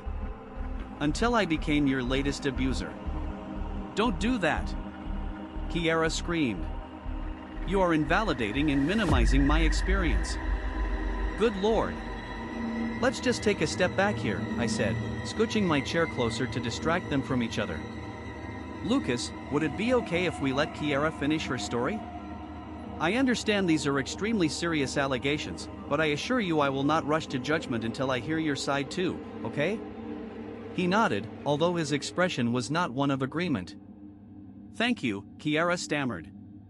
It is so hard to speak my truth when he belittles me. Lucas opened his mouth, but I gave him a sharp look and he backed down. Kiara, you just said that Lucas hurts you, I said. Can you tell me more about that? She nodded and her eyes started welling with tears again. It's a type of punishment. Punishment? I asked. What kind of punishment? She winced and whispered, the slicer. The slicer? I repeated. What does that mean? She shook her head and buried her face in her hands. I don't want to talk about it. That's okay, I said quickly. Kiara, can you tell me more about what leads to this punishment? She looked back up. Yes, she said. He becomes angry when I call him out on his manipulation. What kind of manipulation? It's subtle, she said. It's called covert narcissistic abuse, and he fits all the red flags. Insensitive to my feelings, never apologizes or admits fault, needs constant attention from others. Oh, for Christ's sake. Just another moment, Lucas, I said, holding up my hand. I promise we'll get to you soon. Kiara, can you give me some examples of the manipulation? Well, he's sexual, she sniffled. And he spends almost all of his free time with his gay friend. Do you see what I'm saying? Lucas turned to me, exasperated. This is her version of abuse. Who spends that much time with a gay guy, she shouted. He's my friend. No, you do it to punish me, she said. It's a reminder that I'll never be enough to fully satisfy you. A warning that if I step out of line, you can always replace me in a heartbeat. Has there been infidelity? I asked. No, said Lucas. I would never. Who knows? Kiara interrupted him. He's like your little pet. You parade him around on social media just to make me jealous. You never post pictures of us. Lucas looked at me incredulously. Do you get it now? He said. Do you see how crazy this is? Just as I was about to begin asking Lucas some questions, the door to my office opened. Oh, sorry. A young, awkward-looking man in a FedEx uniform stood in the doorway, holding a few brown Prime boxes. Your front door was open. I heard voices in here. Wasn't sure if you wanted to sign, or... He looked around the room, finally noticing Lucas and his tearful wife. Oh, it seems like this might not be a great time? Asterisk, you don't say, asterisk, I muttered, standing up to sign for the packages. Just leave them in the lobby, please. He blushed and nodded, closing the door behind him. God, I needed an assistant. Sorry about that, I said, sitting back down. I just moved into this office, so things have been a little chaotic. Anyway, Lucas, I'd like for you to share your side of the story now. Okay, he said quietly. Well, first of all, I think she might be the one abusing me. She grabs me sometimes. I do not. Kiara, I said firmly. Now we're going to give Lucas a chance to share. She looked like she was going to explode. Lucas rolled up his sleeves, revealing a series of bruises. She grabs me when I try to leave after a fight, he said. She accuses me of abandoning her. He's lying. Kiara shrieked. He does that to himself. I'm just really afraid, he continued. I asked for help on a forum, and a lot of people suggested she might have borderline personality disorder. I googled it and she has almost every symptom: crazy mood swings between sobbing and rage, thinks everyone is abusing or traumatizing her, a new crisis story every hour, and I swear to God, any slicing is 100% self-harm. More armchair diagnosis, she cried. Are you serious? He threw his hands into the air. You just called me a narcissist. Look, you've obviously both done some research on the internet, I said. But perhaps it would be better if we met separately? That way you each have a chance to share your side, uninterrupted? No. They both protested at once. I raised my eyebrows. Then, at the same time, they spoke nearly the identical sentence. Asterisk he'll manipulate you star dot forward slash asterisk she'll manipulate you star dot. My eyes scanned back and forth between the two of them curiously. Hysterics versus irritation. Tears versus eye rolls. Slicer versus bruiser. Were their online diagnoses correct? Was this really the age-old dance between the borderline and the narcissist? Or was one of them lying? For the rest of the session, I listened to them make more accusations and more denials. To be completely honest, I still had no idea what was going on with them. If either of them was really in the cluster B spectrum, narcissist, sociopath, borderline, histrionic, it would take far more time to unravel the truth among all the manipulation and gaslighting. I actually have an optimistic view of cluster B recovery, but it's not going to happen with talk therapy, and it's certainly not going to happen in the midst of a dramatic relationship. That's like asking an alcoholic to begin recovery in the middle of a liquor store. At the end of the session, I stood up to walk them out of my office. Lucas exited first. Then, in the doorway, Kiara quickly leaned into my ear and whispered. Asterisk he's going to K asterisk LL me star dot. I'll admit, that sent chills down my spine. When it comes to domestic violence, you never want to take statements like that lightly. So when I closed the door to my office, the first thing I did was reach for the phone to involve the police. But before I finished dialing, something caught my eye. There was a piece of paper sticking out from the couch cushion where Lucas had been sitting. I really didn't want them to come back later for a forgotten belonging, so I hurried over to examine it. But when I unfolded the piece of paper, I didn't find a forgotten belonging.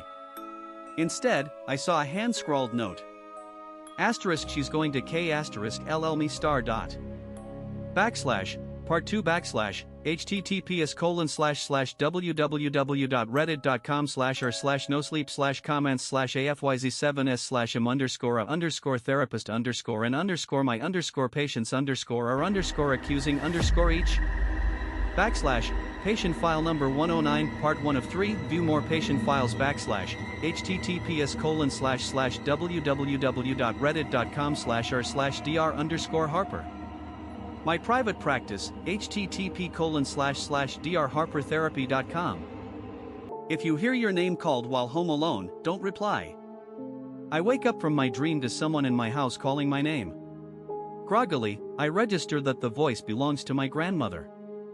I glance over at the clock, 7 p.m. It sounds like she's ascending the stairs, her voice is getting closer. I rub my eyes and yawn. My nap ruined, I let out an annoyed, "Yeah, Grandma?" The steps stop and my name is repeated again, drawn out, the pitch lowering quickly into an inhuman, guttural roar. I freeze in place as footsteps pound up the remaining stairs quickly and a massive, disproportionate, long-armed figure squeezes itself through my doorway, still screaming my name as its mouth drops open to its stomach and I catch a glimpse of what remains of my actual grandmother. It took her voice. It'll help you draw what you saw. Hello, everyone. I'm not the greatest artist in the world, but I have a pretty decent grasp of perspective/composition and figure drawing. You're more than welcome to check out my post history to see my artwork. I would love to help all of you put your sighting onto paper. I don't do color, unfortunately, I just do ink, so sorry in advance, sad face. Feel free to message me directly, or mention me in a comment. I don't know if I would get notified if you mentioned me, but it's worth a try. I would say a message would be a safer bet, as I reply almost immediately usually. So just send me a description, height/body type, etc. Or just let me know your encounter is posted and I'll read it and draw what I got from the story. I hope I can help you articulate what you saw. Best wishes, everyone. I'm not sure if it's relevant on this sub, but definitely interesting to me. I have a birthmark on my left wrist. Mom would tell me it's that color because she ate tons of sour cream while pregnant with me. That's cool and all, but I've always had these made-up visions. Since I can remember, earliest time being about 6 years old, I imagined holding onto someone. I never saw their face, but it consumed me. We were on some muddy cliff and I was grabbing onto them with my left hand. Their arm was on my wrist. It was always raining and their hand on me was slippery, so was mine on theirs. That's it. That's where it ended. Later in life I found out that some believed birthmarks are the wound that caused your demise in another life. I'm a righty, so maybe I couldn't hold on because it wasn't my dominant hand. I'm not sure, but this thought plagues me. Does anyone else experience something similar, or am I just nuts? I'm scared. I had a guy follow me home. I was out getting coffee and I'm walking home and there is this dude on the sidewalk checking me out. Whatever, that's fine, it happens. But then I see him again, like this man got in his car, drove ahead of me, like I didn't even see him get out of his car. The second time I saw him, he was just there. Then I'm walking into my apartment building about to buzz myself in. There he is right behind me, running in. He got so close to me. Mind you, it's F***ing daylight. Then after he finally leaves, I go into my building and let the Uber Eats guy in who was there the whole time. Then he starts hitting on me. Like it's fine getting compliments, but I don't want them right after I got F***ing followed into my building. He was also very persistent and wouldn't take no for an answer. In 1973, 2 men claimed to have been abducted by robotic aliens with carrot-shaped features and lobster claw hands. This is the story of the Pascagoula encounter. https://u2.b/l2mehy2a8wm https://u2.be/l2mehy2a8wm. Charles Hickson and Calvin Parker stuck to their stories until they passed away.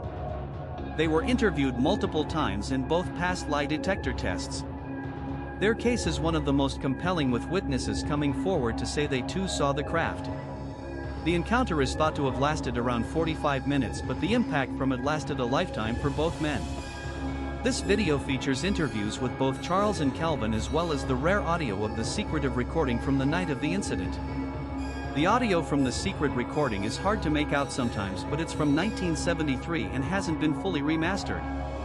So was this a giant long-lasting hoax, or was this a legitimate abduction? In class with a murderer when I was a junior in high school, I had a classmate who was just a little off. One Friday during a big test, he slept through the entire class period, refusing to do any work. He always acted up in class, but that was different even for him. I figured to myself that he must have been going through something and thought nothing else of it. That was until Friday night, when I see on social media that he was arrested after school for breaking into an old lady's house, torturing and riding her with a butcher knife. This happened Thursday night. I was in a tiny classroom with someone who brutally ridered someone less than 12 hours before that. Still gives me chills to this day when I think of it. Inhumanly fast man I saw on an abandoned property back when I was a kid. I used to go for walks with my dad in a rural and very old street.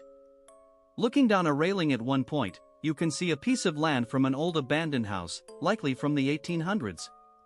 This one time we were taking a walk as usual, but looking in this property we noticed there was a man. He was dressed definitely too well to be in hobo, so we got both a little suspicious.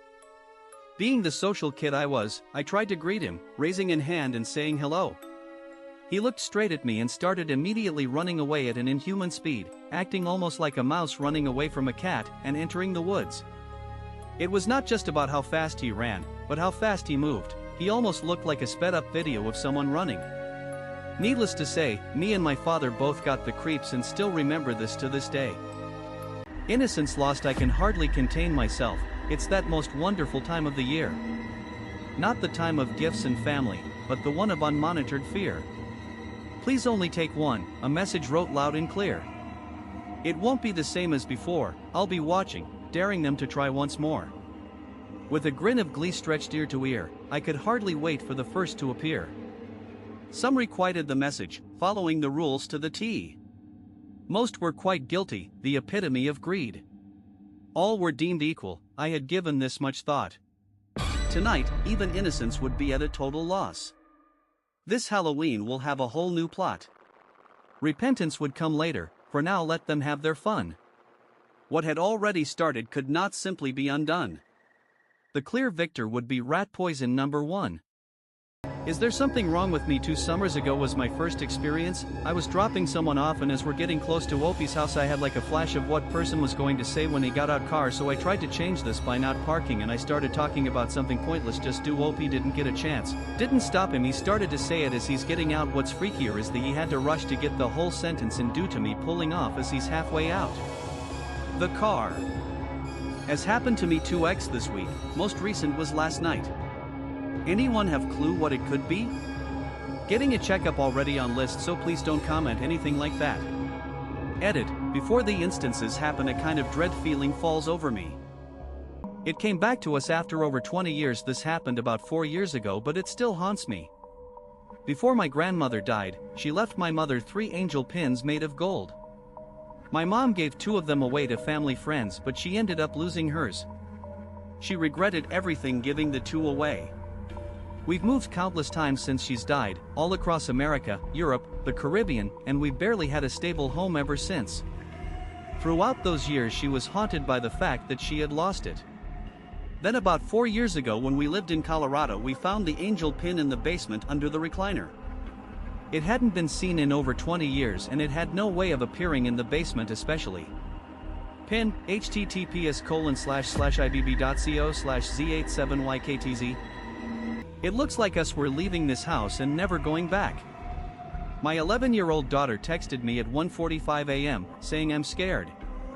I went into her room and found her under her covers, sucking her thumb, which she always does when she's got anxiety. She whispered to me, "Daddy, there's a monster in my closet." Okay babe, I'll get rid of it. I opened the closet, only to find my daughter sitting inside cradling her teddy bear. My heart sank, my pulse exploded, and I nearly passed out. She took her thumb out of her mouth and said, "Daddy, there's a monster in my bed." I didn't know what to do other than wake up my wife. When I walked back into the bedroom, I saw myself asleep next to her. The end. Jobs where paranormal things are part of the job? I ask this because I had a friend who used to work with home security systems as a phone support agent. He told me that during training they show sample calls, which at times also show the live footage of what is going on in the customer's house while they are on the line. Well, apparently they showed one call where an old lady was complaining about someone moving things in her home. Apparently the lights went out for a second and a piece of furniture had moved from one end of the room to the other, causing both the customer and phone agent to start freaking out. These occurrences, though rare, were that inevitable that they felt it necessary to show the training class the video. Anyone have anything similar? July 25th. Tall gray humanoid in light in woods, Martha's Vineyard. After looking out a window that allowed full observation of back the porch, I witnessed what is classified as a gray staring right back at me. It ran about 7 feet 5 inches. I'm a very good guess of height due to being 6 feet 5 inches. I heard it slip naked feet on a wooden deck and disappear into the brush. I essentially had a stroke and calmly walked back downstairs. Within a short time, out back on the deck, dead of night, pitch black, through the trees about 55 feet from me, I saw what looked like a long, skinny, tall light that had pulsating movements resembling that of a burning cigarette ember. It had almost all the same colors as a cigarette ember: reds, amber, orange, even a slight blue hue. I tilted my head and moved my body back and forth, but the light stayed perfectly still. It was completely silent. cc/u/xlr8-365 from ufostalker.com/event/102372. http://ufostalker.com/events/1023772. Library predator. I live in a small, rural Midwestern town. I've worked at my local library for years. Anyone who works with the public knows you get your share of strange folks. For years we've had a man coming in that we had to watch very closely. Our supervisor always referred to him as an odd duck. He has a history of child predation. Every time he would come in you could feel the tension increase amongst all the staff. It created a very paranoid situation. You always had to keep eyes on him and make sure he wasn't near children. That is not being odd, that is dangerous. But people believe it can't happen here. I can tell you, it can. This past weekend, he was finally arrested for soliciting children at a local park. He has since been banned from the library for life. To say I'm relieved is an understatement. Be careful out there, everyone. Little forest creature, hello. This is my first time posting in this sub and on Reddit in general. I'd like to share a photo with you and hear your thoughts. So, for the context, I was picking mushrooms in the nearby forest. I live in Finnish countryside, so the forest was a big one with not a lot of people living in the area. I thought the forest looked nice, so I took some photos. Later at home I took a closer look and I noticed something weird in one of them. It kinda looks like some weird looky creature sitting on the branch. I shared a zoomed picture in the comments with Imager link. It's a mess of pixels, so could be just a weird shaped stick or something. Anyways, I wanted to share this with you. Logical explanation? To clarify, I have never been a firm believer of anything supernatural or paranormal of that sort due to never having a personal experience with any of it. But while going through family photos with my mother, my sister has pointed out something that I can't quite explain. Pictured is my mother, me, sister, and grandmother with no one else being in the apartment at the time. Pictured below is the original picture and a circled picture to further point out what we see. After toying with editing tools on my phone such as saturation, I can make out a pair of glasses, a shorter hairdo or otherwise put back in a ponytail, and what seems to be a wrinkled cheek. Family seems to believe it is the spirit of a loved one, but I just can't seem to wrap my head around it. Any inputs from the people of Reddit? Mad Libs, my sexy day. Today I woke up and got off my gay couch. I ate salami, grabbed my cassette tape, and skipped out the door. While I was at the barber shop, something enlightening happened. I got a message from Mike on Reddit.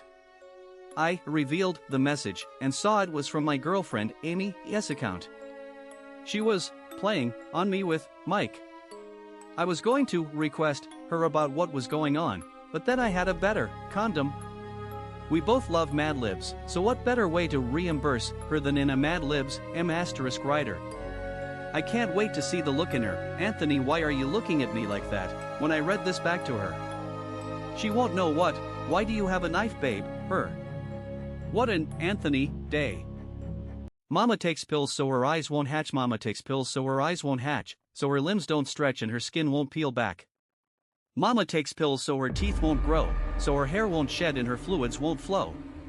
Mama takes pills so her spine won't sprout, so her jaw stays hinged instead of jutting out. Mama takes pills so her skull won't swell, so her ribs don't crack and her body won't smell. Mama takes pills so her hunger stays gone and her strength stays low even after the dawn. Mama takes pills so her face won't split, so she won't howl deep and her tongues don't spit. Mama takes pills to keep Papa and me safe, but she's not in her bed and Papa won't wake. If you see my mama, you'd best keep away. Mama hasn't taken her pills today. Man exposed himself to me at a Sonics game when I was a kid. When I was a kid, my mom used to take me and my siblings to Sonics games at the Key Arena. One game, I happened to turn and look behind me and to the right, basically kitty corner to my seat. At exactly my eye level, the man in that seat was rather excited, if you catch my drift. I knew this because he was exposing himself through the pant leg in his shorts. I was 9 or 10 at the time and didn't really understand what was going on. After seeing this, I looked up at the guy and he looked me right in the eyes and smiled at me. It wasn't until years later that I thought back on this incident and realized the guy had sinister intentions. I'm glad I was in a crowded place and not at risk for being a victim of that sicko. Man exposed himself to me from his car. This happened to me when I was 11 to 12 years old boy at that time. I was a chubby kid with fat on my chest which looked like a budding girly chest. My uncle had a small store on a small highway. One day I was hanging around my uncle's store when a car pulled up and honked. When I saw in that direction, he called me and gave me a 100 rupee note and asked me to buy and bring back a pack of cigarettes from my uncle's store. When I returned with the pack and change, he had his genitals out of his pants in totally excited state.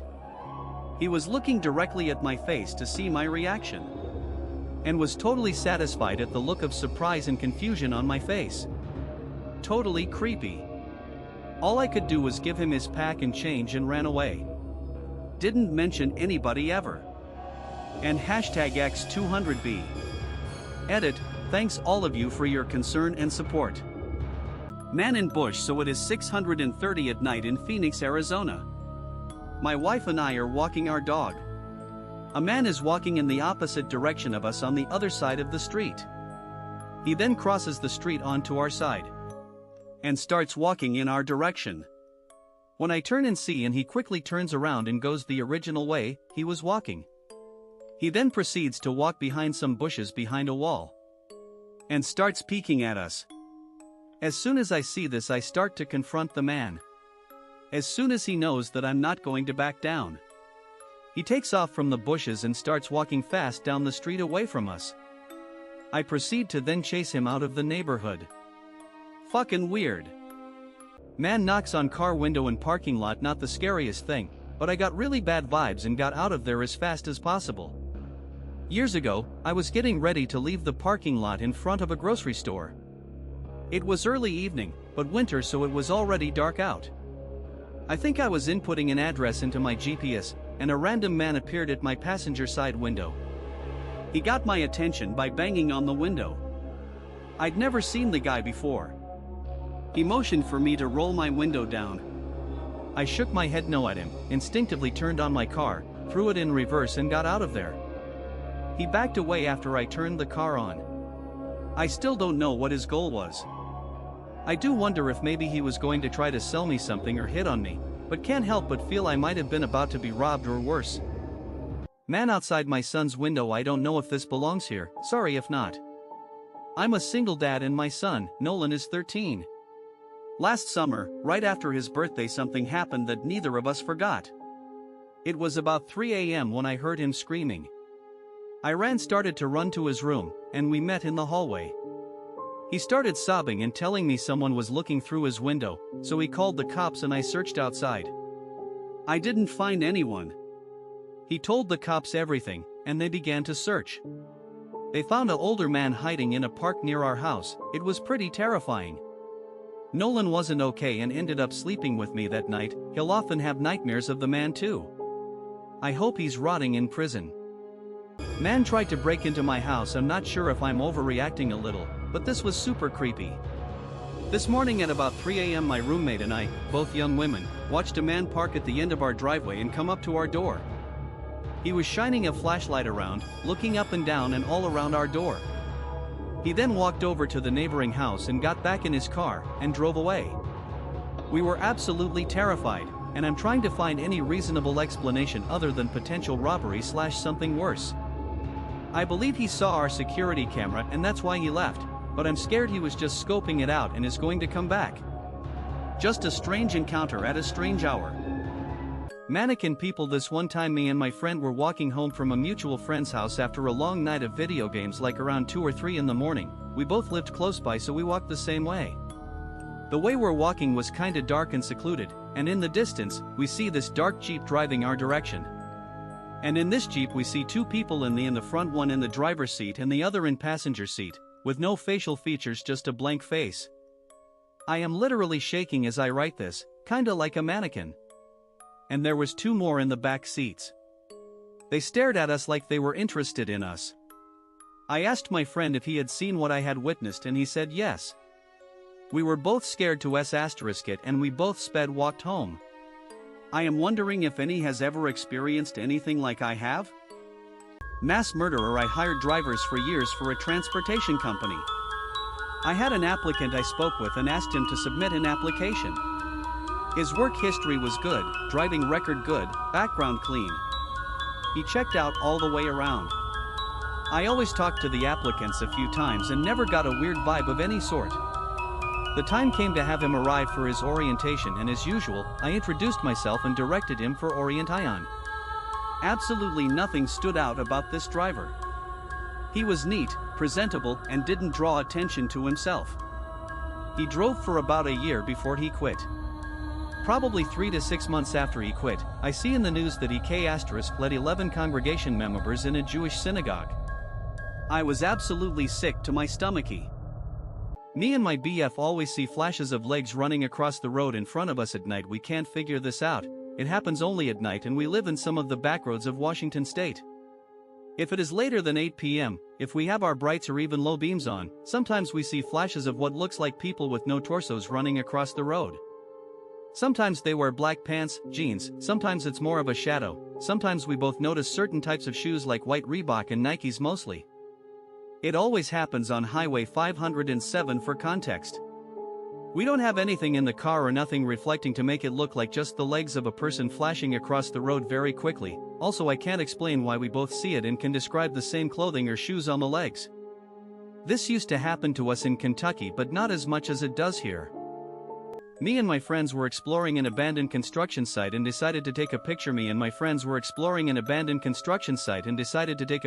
the 6th floor balcony of one of the apartments. https://imager.com/fijfc, https://imager.com/5jzjfc. The next day, when we looked at the photo, we noticed something strange in the background. It kinda looks like there is a creepy smiling face in the doorway behind us. We tried to brighten the picture as much as our phones could. https://imager.com/v1l6pll, https://imager.com/v1l6pll, and you can more clearly see what seems like a wide smile in eye sockets. We've shown it to other friends and nobody could tell us what it is. It could have been a homeless person, as they sometimes sleep on the first floor, but it doesn't look human, and we are sure there wasn't anyone else there or we would have heard or saw him. Does anybody have any ideas what could it be? Messaging my ex, Anne. You there? Did you get my message? Anne. Yes. How are you? Do you miss me? Just a little bit? Go K*LL yourself. Whoa, Anne. Not cool. I guess it's a no. Well, I miss you. I wish we could get back together. I hate you. I made a mistake, I admit it. But why are you so rude? It's been 2 years. Maybe we could at least be friends? Shut up, I hate you. Oh, come on. Give me a second chance. Shut up, I'd rather burn in hell than talk to you for another minute. Ugh, fine. Goodbye. Goodbye. I often try to apologize, but she doesn't care. I'm starting to think she'll never forgive me. Well, sometimes life is unfair, I think to myself as I put the Ouija board back on the shelf. I shouldn't have righted her in the first place. Mexicans have the scariest stories. This is a story my old friend's grandfather told us when he was still alive. Late one evening, a man was driving through the countryside somewhere in Mexico when suddenly his car broke down. With no phone to call anyone for help, he gets out and starts walking along a cornfield by the side of the road trying to hitchhike. After walking for a good while in the dark, he hears a baby crying up ahead. He continues on and finds the baby laying on the ground alone. Shocked, the man picks the baby up and keeps walking down the side of the long vacant road. Holding the baby while looking straight ahead, he says out loud, "Damn, this baby is King heavy." "You should see my teeth," the baby replied in a deep voice.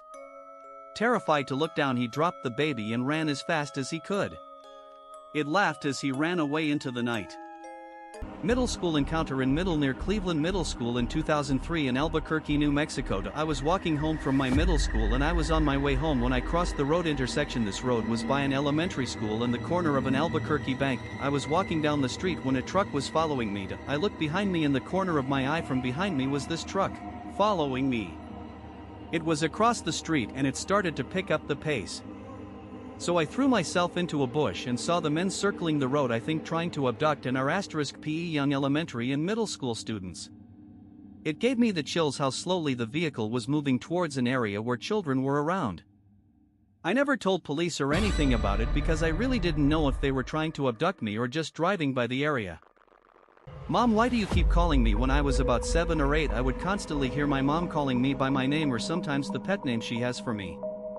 It would either be loud and clear, somewhere in the distance, or a whisper right next to me.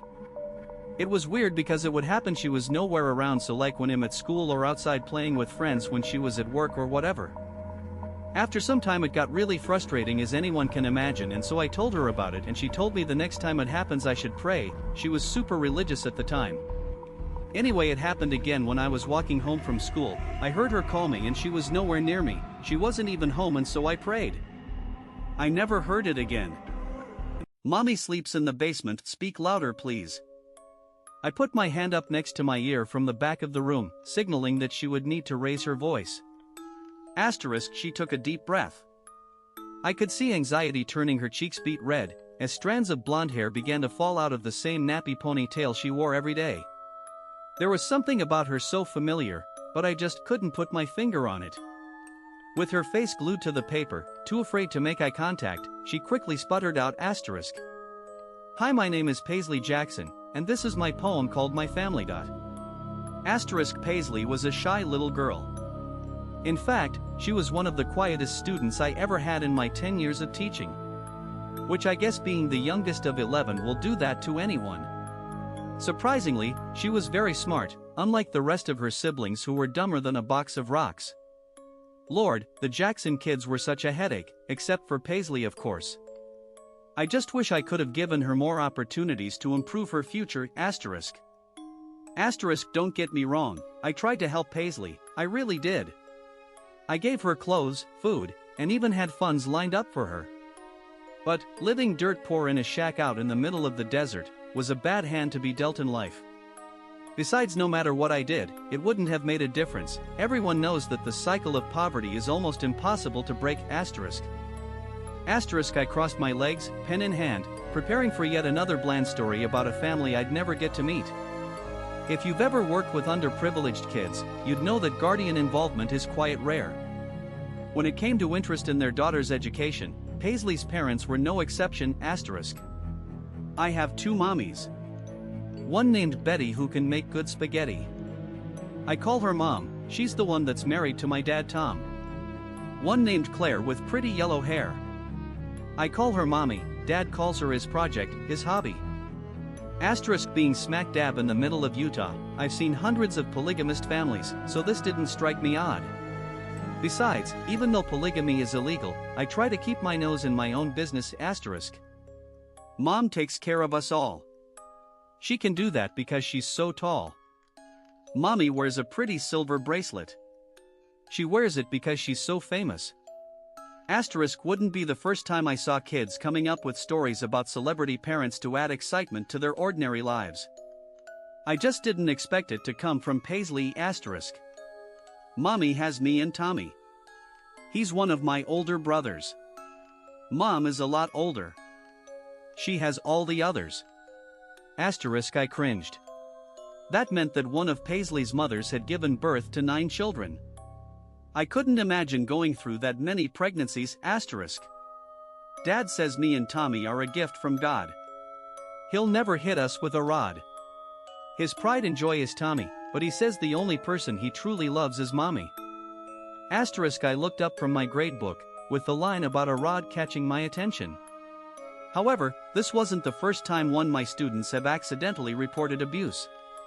Truth is, CPS picks and chooses who they want to help. Mom is having another baby. She's mad Dad wants to name it Daisy. Mommy can't have no more kids.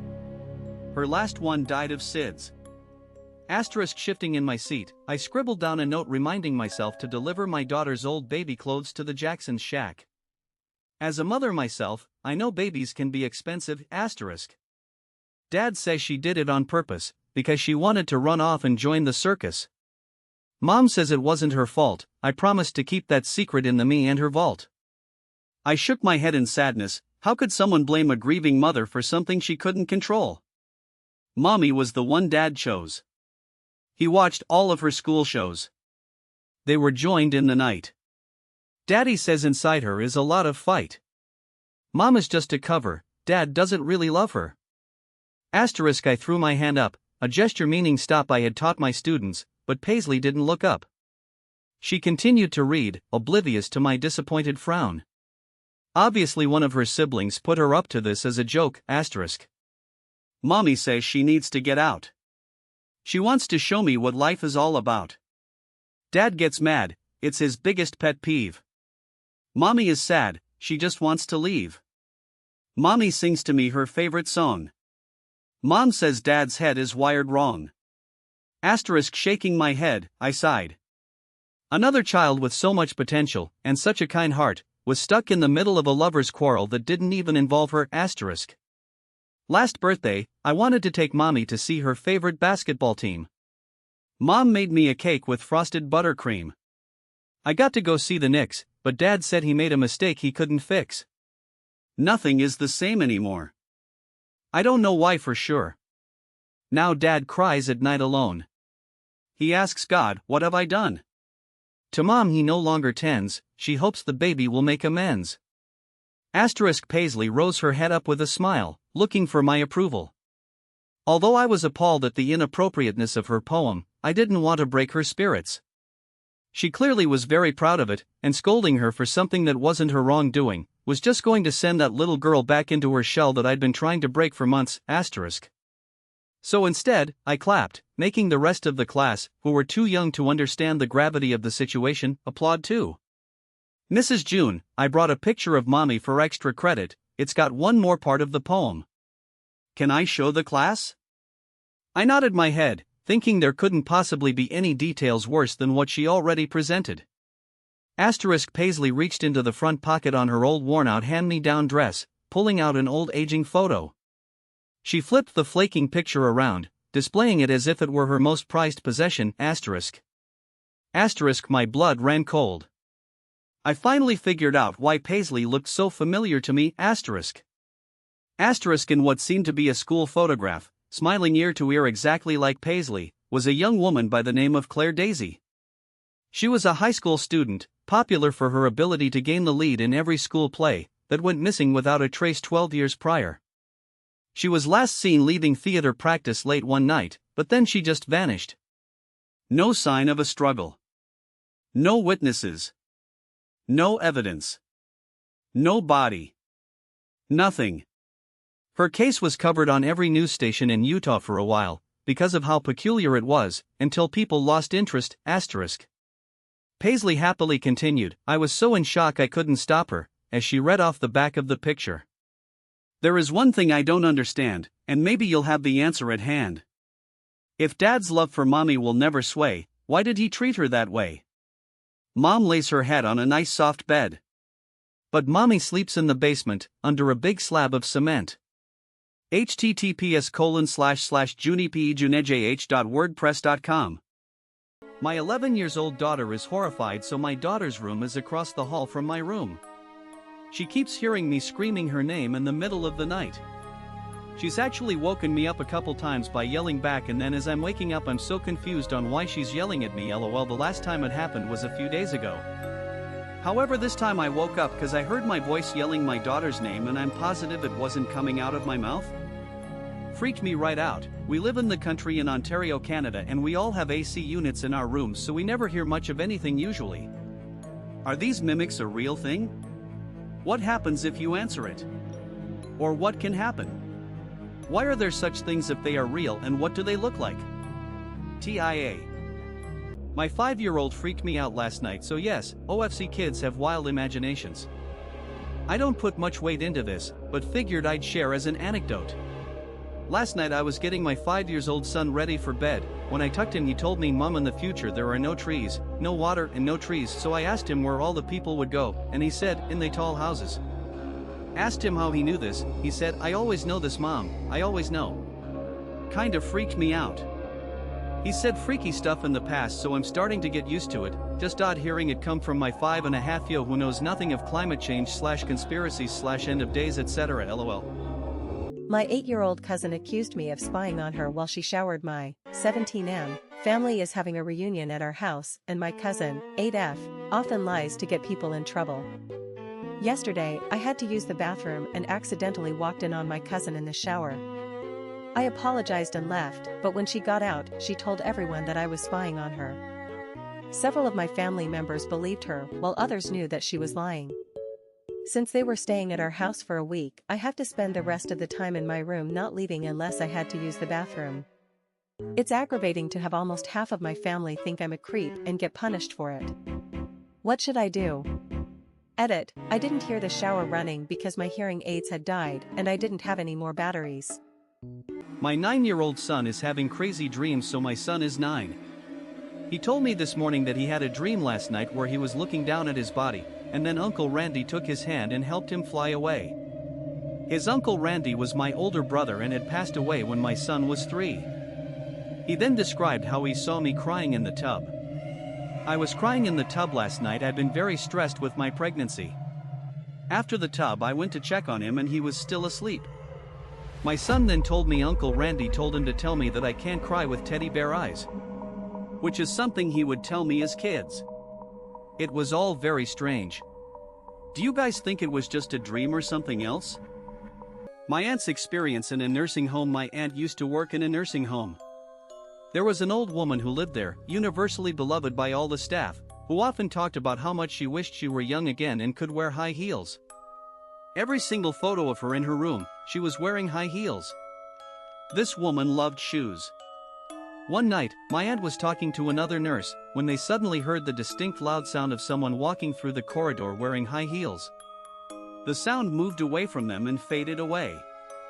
Both my aunt and her colleague instinctively knew what had happened. They checked on the old woman, and she had died in her sleep. It's nice to know that she could finally wear her favorite shoes again on her way to wherever she was going, smiley face. My brother saw my uncle's ghost. So, my brother has Down syndrome and I think he is very in tune to the spiritual realm. Several times he's claimed my uncle has visited him in dreams, and he's also visited my husband in a dream. I very much believe he is seeing this, but it got really interesting a few weeks ago. We were with my aunt and grandma at Red Lobster, and this particular Red Lobster was right across the street from the graveyard where our uncle is buried. My brother looks out the window and says, "Alan is here," and he's waving at us. We all just froze. I have heard many stories of people with special needs being more spiritually aware, so anyway, it may not be much, but I didn't know where else to share. My cat is dead, but she always sleeps with me. My cat died 2 years ago. She was my angel. I had her for 5 years before she passed. Obviously I have another cat, but she's always watching something in my room. And one night I was laying in bed facing the wall and I felt a cat jump up on my bed and then laid right behind my knees. So I turn around and go to pet my cat. I thought it was my cat that's still alive, but when I put my hand down there was no one there, so naturally I pulled the covers closer to me, and then I felt like what was laying behind my knees got up and moved down to my feet. I felt the bed sink and all. My cat is in your pool. When I was a freshman in high school, circa 1997, my sister and I both had bedrooms in the basement. Our parents got us our own phone line because they were sick of our friends calling and us always keeping their line busy. I was a night owl. I always stayed up really late. One night, around 2 a.m., I had finally hopped into bed and drifted off when our phone rang. I knew that my sister was asleep, so I jumped out of bed and answered it. The person on the other end of the line was horribly panicked. Please help me. My cat fell in your pool. My cat fell in your pool. Please. The voice sounded female to me in my sleepy haze. I don't have a pool, I replied, feeling extremely confused. The voice turned deep, sinister, raspy, almost inhuman, and said, "Well, I don't have a cat." The line went dead. I was shaking and terrified. So, thing without a cat, let's not meet. My cat of 15 years went missing a couple years ago. Had a comforting dream about him last night. The day my cat, who I spent more than half of my existence with, went missing was incredibly devastating, as one would imagine. Losing him was like losing a lifelong friend. I'm sure many of you can relate. The hard part was that he never came home, the unknown was what was so heartbreaking, but like with everything, time heals all wounds. He left me on May 4th, 2020. Just last week he finally visited me in a dream. I was in a beautiful home that felt like my own, and he was there, sitting in a cat tree, one that I always wish I had gotten for him. He looked at me so calmly, slowly blinking the way cats lovingly do. I felt like he was trying to communicate with me that he is in a good place, patiently waiting for me to return to him. Love you, T. My cat still lays on top of me at night. About 9 months ago my cat passed away at only 5 years old, unknown as to how or why.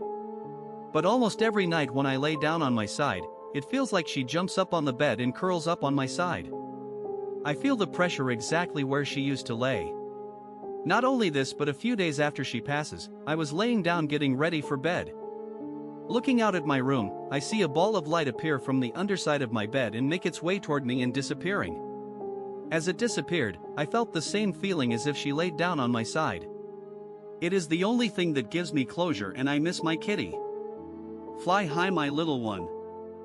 My cat's afraid to go downstairs. We have 4 cats, all around 2 years old. Every night, we hear them running around, chasing each other upstairs and downstairs, except for this night at around 2:10 a.m. One of our cats is very vocal and wakes me up when she wants something. That night, when she woke me, I followed her to the hallway and noticed all 4 cats looking downstairs, afraid to go down. I have videos of this, but since I can't upload them, I took some screenshots. I decided to go downstairs to check it out, and usually, at least one cat follows me, but not this night. I walked around the house and then came back up. All 4 were still looking down. The cat in the middle of the steps began walking down but stopped halfway, sat for a few seconds, and then walked back upstairs. They must have seen something that I didn't. My childhood dreams link with a popular physics theory. As a kid, 3 to 5, I'd have quite a few fever dreams about hiding in my home, but no matter where I hid I was found by the seeker, who from what I remember had no face and floated. And there was no noise, just my heartbeat. These dreams have always stuck with me as they were quite disturbing, especially for my age. But recently I found out about the 4th dimension theory and how any beings which live in a 4th dimension could theoretically see you from anywhere no matter where you are. I immediately linked this to my weird dreams and how the faceless seeker always found me no matter where I hid, almost as if he could see me every time. And what is even more creepy is that it's commonly thought that if there were 4th dimensional beings that existed, they would lack of facial features and float, just like my dreams. My daughter is crying. My wife was very tired today preparing for her father's birthday, so I did not wake her at night when my 6-year-old daughter, Laura, who usually sleeps in the next room, appeared at the entrance to our bedroom. I didn't expect this, and in fear, I jumped a little. "I'm scared," she whispered, crying softly. I thought she'd had a nightmare. This had happened before, so I decided to let her sleep next to us to calm her down. A few minutes later, Laura fell asleep with her back to me. From the next room came the sound of a child crying. My daughter's crying. "Daddy," she screamed. Something that was lying next to me slowly turned its head 180 degrees and began to look at me. Instead of eyes, it had black, infinitely deep hollows, and on its face was an eerie and unnaturally wide smile for a human. It said, "Hi, Daddy." My daughter is dreaming about the same man I did at her age. From about age 8 through 16 I had this reoccurring man show up in my dreams, always causing harm to others or chasing me. The locations changed but were all local places I knew, a gas station, relatives' home, etc. I always narrowly escaped. Then the last time I had, he was standing over me on the river bank and the cops run up and get him. He was a man in his 20s with short brown hair, a mustache, light blue jeans, a green and orange flannel and tan work boots. Flash forward, I'm 42 and my 10-year-old daughter is having the same dreams. Just different locations, but the description is almost exact, except she says he's old but not grandpa old. It's so weird, right? Like I never told her the story, so it's creepy that it's happening again, right? Or am I just paranoid AF after some gummies? My daughter's imaginary friend might be real long-time lurker, had to make an account to post this and possibly ask for opinions. Not sure where to post this, but here goes. I am a non-believer in ghosts and the paranormal. My daughter, when she was 3 to 5 years old, had an imaginary friend. I often see her playing alone and talking, while listening to children's songs. Her favorite was Are You Sleeping? I asked her who she's playing with. She said it's Alaga, a girl, but she never really saw her face because she never really faces her, she only sees her from the back. She stopped seeing her and kind of forgot about her when she grew up. Last night, after watching Dr. Sleep, I asked her if she remembered Alaga, and if she still sees her. At that very moment, my phone just automatically played. Guess what song? Are You Sleeping? Straight to the chorus, no intro. Again, I'm a non-believer, but I can't explain this. My dead cousin has been commanding Google Home to play some of her favorite songs. My cousin, F14, just passed away couple weeks ago. I was very close to her and we play music on my speaker. Last week I was chilling in the living room, out of nowhere TV screen got turned on and went to Hulu under her profile name. No one had the remote, we've looking for the remote for days. Fast forward couple days later. I was laying on my bed out of nowhere, Google Home started playing some of her favorite songs, 3 songs back to back. I'm freaking out. Never experienced S** like this in my entire life. What do you guys think? Is she trying to send a message or trying to freak me out? Few days before she dies we watched 2 Paranormal Activity movies and she always tried to scare me. My dead grandma won't visit me, please respect my post. My grandma died around November 2022, and half of my relatives got visited by my grandma, even my parents. Apparently she was giving them advices for me, don't eat .. Don't stay up late, etc. After my grandma died my parents bought me a new phone, and I stayed up very late at that point.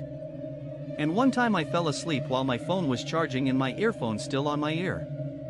I heard faint noises of Dad's footsteps and he woke me up, and scolded me. My grandma told him to wake me up because I was still using my phone as I was asleep. Now I'm wondering why I don't get a visit from my grandma. I have a bottle of holy water in my room to protect me from evil spirits, but why isn't she visiting me? My dog saved my friend and I from a pedophile. It happened when I was 12 or 13 years old. We were visiting our ex-neighbors and took our 2 little dogs with us. At some point after lunch, our parents asked my friend and I to take the dogs out for a walk. While on our way back to the apartment, we saw a creepy dude walking in our direction. His behavior was so weird. Whistling very suspiciously, looking at the sky, with a terrifying grin on his face. I knew it was bad the second my dogs were growling and barking at him, way before he got near us. They never do this, they're so nice and sweet. I suspect they would even greet a thief breaking into our home. We naturally ran away and got back home quickly. Turns out this guy was known in the neighborhood for being a pedophile and had several other mental issues. My earliest memory, I can't seem to stop thinking about this memory.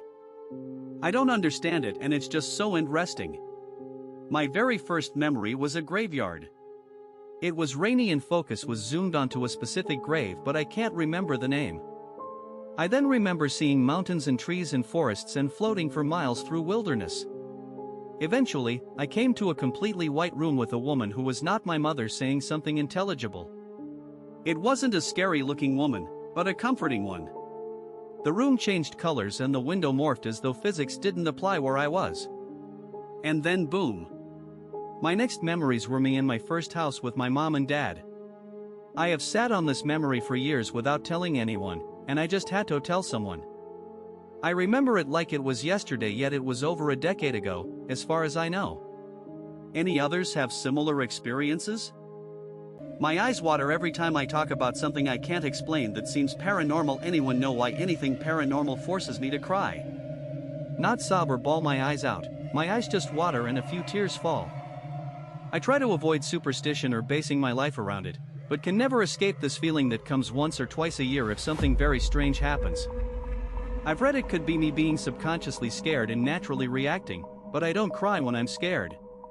If a horror movie or haunted house or anything like that scares me, it's nothing compared to this feeling and does not make me want to cry at all. A friend recently told me that this was a way to see what's really supernatural and what isn't. That me crying is maybe some sort of signal. Has anyone ever heard of this? Can it be explained in a way other than agreeing with my friend? First time here, sorry if I did anything wrong with the post. My fiancé speaks in a foreign language in his sleep, but only know English. I, 54, chef, and my fiancé, 54 AM have been together for 7 years now. He talks in his sleep. Every night. But in the last year or so, he has started talking in a foreign language. He only knows English. I know him well enough to know without a doubt he does not speak or know any language but English. The language is not nonsense or like when people speak in tongues. At times it sounds Native American or some kind of African dialect. Definitely not any Latin-derived language. I studied linguistics in college. What he is speaking has syntax and sentence structure. I am trying to find a way to record him. But I can't ever get to my phone in time. Has anyone ever heard of something like this? My first prayer to St. Anthony, one of my family members had their phone taken by an acquaintance. Why denied vehemently even though another friend saw it in Wisebag. We had to get the police involved. With the eyewitness still couldn't get their phone back. At this point we lost all hope, thinking why probably threw the phone away to destroy evidence. When we came home I prayed to St. Anthony, for the first time, to please have the phone returned intact, no deleted stuff etc. 3 days later, lo and behold, I came to the house and returned the phone with a lousy excuse. Some kids found it in a bush and handed it to me. Right? Why would they hand it to you? Nothing was deleted. It was per my prayer, intact. For it felt like a miracle. My king dog 2 days ago I was sick so I stayed home from school. I was in my bed upstairs watching videos on my phone and my door opened on its own just enough for my dog's head to fit through. I have a bunk bed so I could not see the bottom 2 feet of my door and so I said no, Milo. No response so I said Milo, absolutely not. No response, just to tell you guys, but so far I have told you 5 seconds of this interaction, then I leaned up to look at what I thought was my dog and you guessed it. Bell bell bell, no dog. I then jump out of my bed and slam the door shut. Later my mother came home to a smashed window, no dog, and the attic door open. My girlfriend's dog came to say bye and we had no idea typing this up at work, just coming to this realization now.